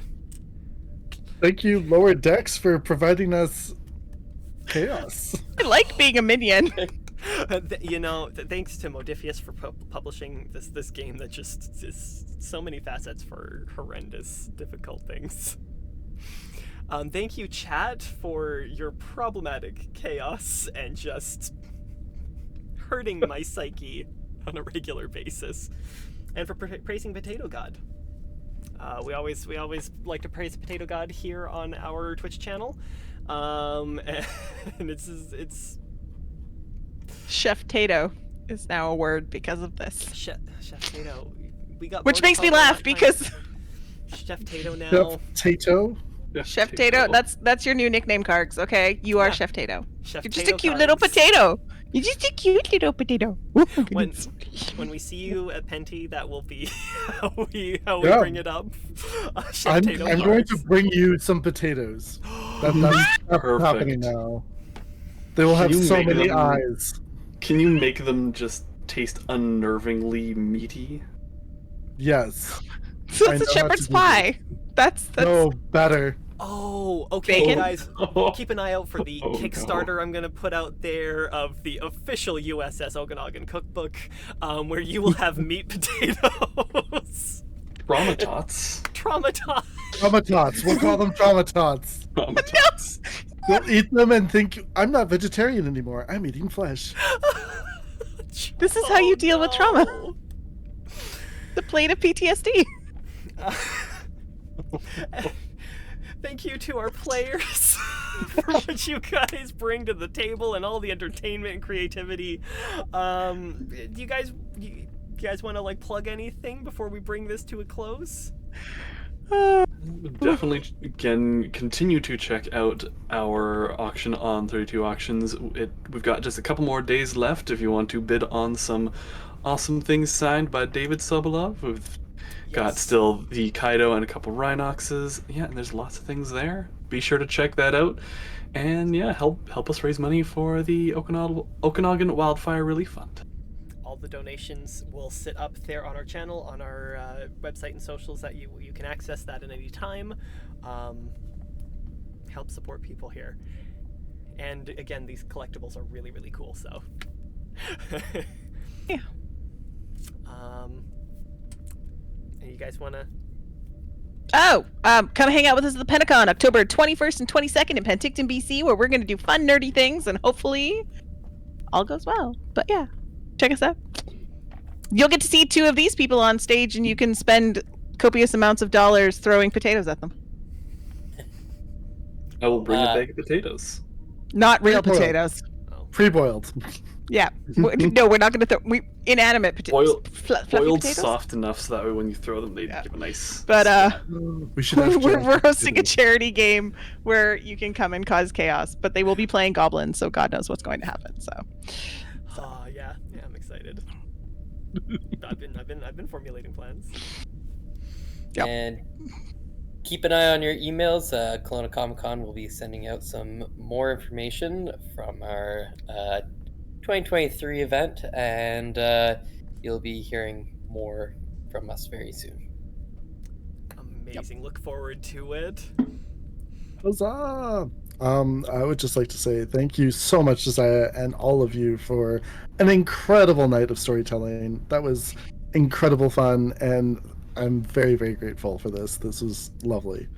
Thank and everybody needs to go stalk this dude if you go to Say. Fablemancers on Twitch, Mhm. and you gotta love the Fablemancers. Please. I believe I saw them somewhere in chat earlier. Yes. Sorry, Sam. I just plugged you. I know that you were like probably. I was like, wait, we can't miss this. You talk about Fablemancers, I was Quest Keep, all the things. I was gonna say, like, just check him out. He does so many great things. Very entertaining. If you haven't already watched it, watch their Star Trek stream on Quest Keep. It's really, really good, and utilize and probably a better way to learn the rules than any of my streams. I'm just gonna say that off the bat. That's very generous. I don't know all of Our It was streams so are a good. little bit chaotic It's really and good. filled with too many potatoes. And thank you for coming out here and joining our group here. I was so excited to have you on the stream. I no idea how much I was just bubbling. No, with He it. did a little happy dance. I did. Y'all enhanced my performance. Like without like great storytellers like you, I can't like tell a great story either. So it's a group effort, and we all did great and lovely, and it's such good energy here. And everybody knows the other Sam. Thank you so much for showing up and just keep doing your stuff, keep being awesome and telling your stories out there too. We love it. And as we bring our evening to a close, thank you once again to all of our viewers, those who are still hanging around and just throwing more chaos in the stream. Are we gonna raid out? Guys. So you're the one in control of that? I believe I am. If we can we raid a friend?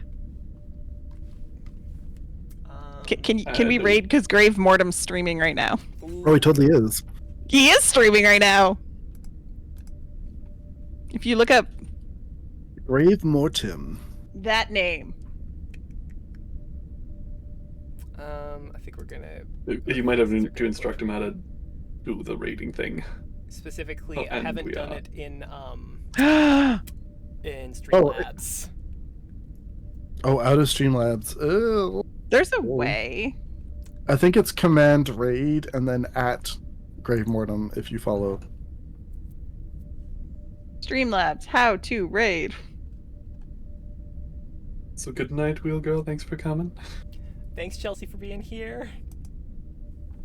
We There love is you. there is a button.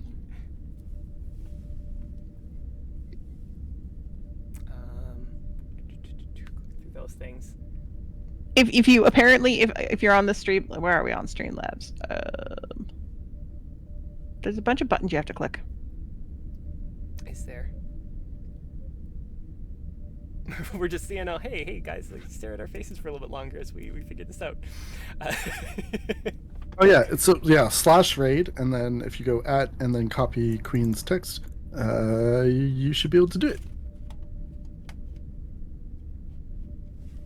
Hold on there, because now it's not gonna.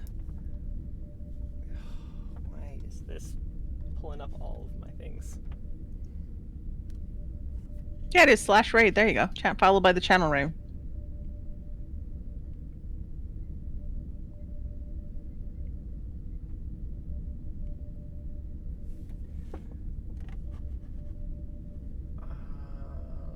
I've got multiple computers going at this time.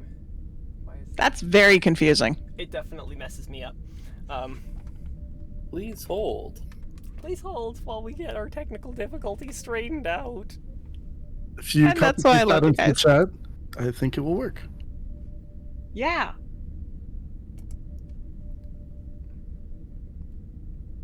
I think. We're broken. I've never done it that way before. It's a hope. Okay, I've got it. Like that. It goes like that, doesn't it? It's broken. so- It's broken. Oh yeah, when Josiah has to click sorry. away from Discord, it'll I've it'll never- break everything. I've never figured out why, but this is just like one of the biggest problems I've had with Yeah. what's going on with this. But it's okay. The chat can still hear us. It's just our faces are gone. There are no faces. You guys are beautiful. one with the void. We are the Borg. Resistance is futile. Last stream I watched with when the Quest Keep was doing their copious amounts of hours of Baldur's Gate 3. One of the guys had a voice changer on, and he had the most amazing, like, deep voice, like this daddy voice. It was just fantastic. It tickled my ears. It was terrifying. It was so good. All right, I was like, oh. I got access to my chat function here, so I've typed Karks, in. Sam, did you catch the last part of that when they found out that the thing was glitching? Yeah. And instead of adding 5 minutes per sub, it added 10. So they were streaming for an extra 4 hours accidentally. No, it was the bits were adding extra hour or extra No, minutes. so was the subs because someone subs too? gifted a sub and it was like 5 minutes and then an extra 5 minutes and they were like, wait a minute. Wait, what? But at the beginning it was working. You know, it wasn't That's until wild. one person left or something, and then all of a sudden it started going a little wonky. It's broken. So It was good. Are you able to So good. Love once we that. figure it out? I think I have stuff going here. I guess we can raid. Let's go do this. Let's go say hi to Grave and his Spider-Man and then go to bed. Have fun. Spider-Man. Maybe pictures Good of night, Spider-Man. everybody. You gotta make him say it. It's so good. Yes. All right. Have fun. Is it Good doing the night, thing? everybody. Should we never tell? Thanks for Good joining. night. Live long and Oh, prosper. Yes. forever. Blah! Invalid username. Oh, Did I spell it right? Did I spell it wrong? Is that what I did? Grave mortem. I think Sam has it in I have it in the chat. the chat in the Discord. Well, that was a false ending. He's can a I wonderful, raid as fantastic moderator? person that you've probably seen on Questkeep. Can I as a I love these boys. I think it's just the broadcaster. I love that Aaron's played Okay, as well- Aegon's hair. It's not. It's know so what? good. I don't know if this is gonna work right now for us. I love it when there's an can we insulator. just- That's okay. I guess we're not rating. That's all right. Can we just tell everybody, please go see Grave Mortem? I'm just threw the Everybody name go in the see chat Grey again. Mortem and say goodnight. Huh, I have no Say idea. hi from us. I have no and Alright. idea. say goodnight. It's fine. We'll it's figure fine, this it's out okay. another Oh, time. good. We'll figure it out. We'll figure it out next stream. All It right. just keeps popping up Go to bed. saying invalid username. So, and it's cool. And I tried it as well, and it didn't work. There is no grave. Good night, everybody. Good night. Bye. Live long and prosper.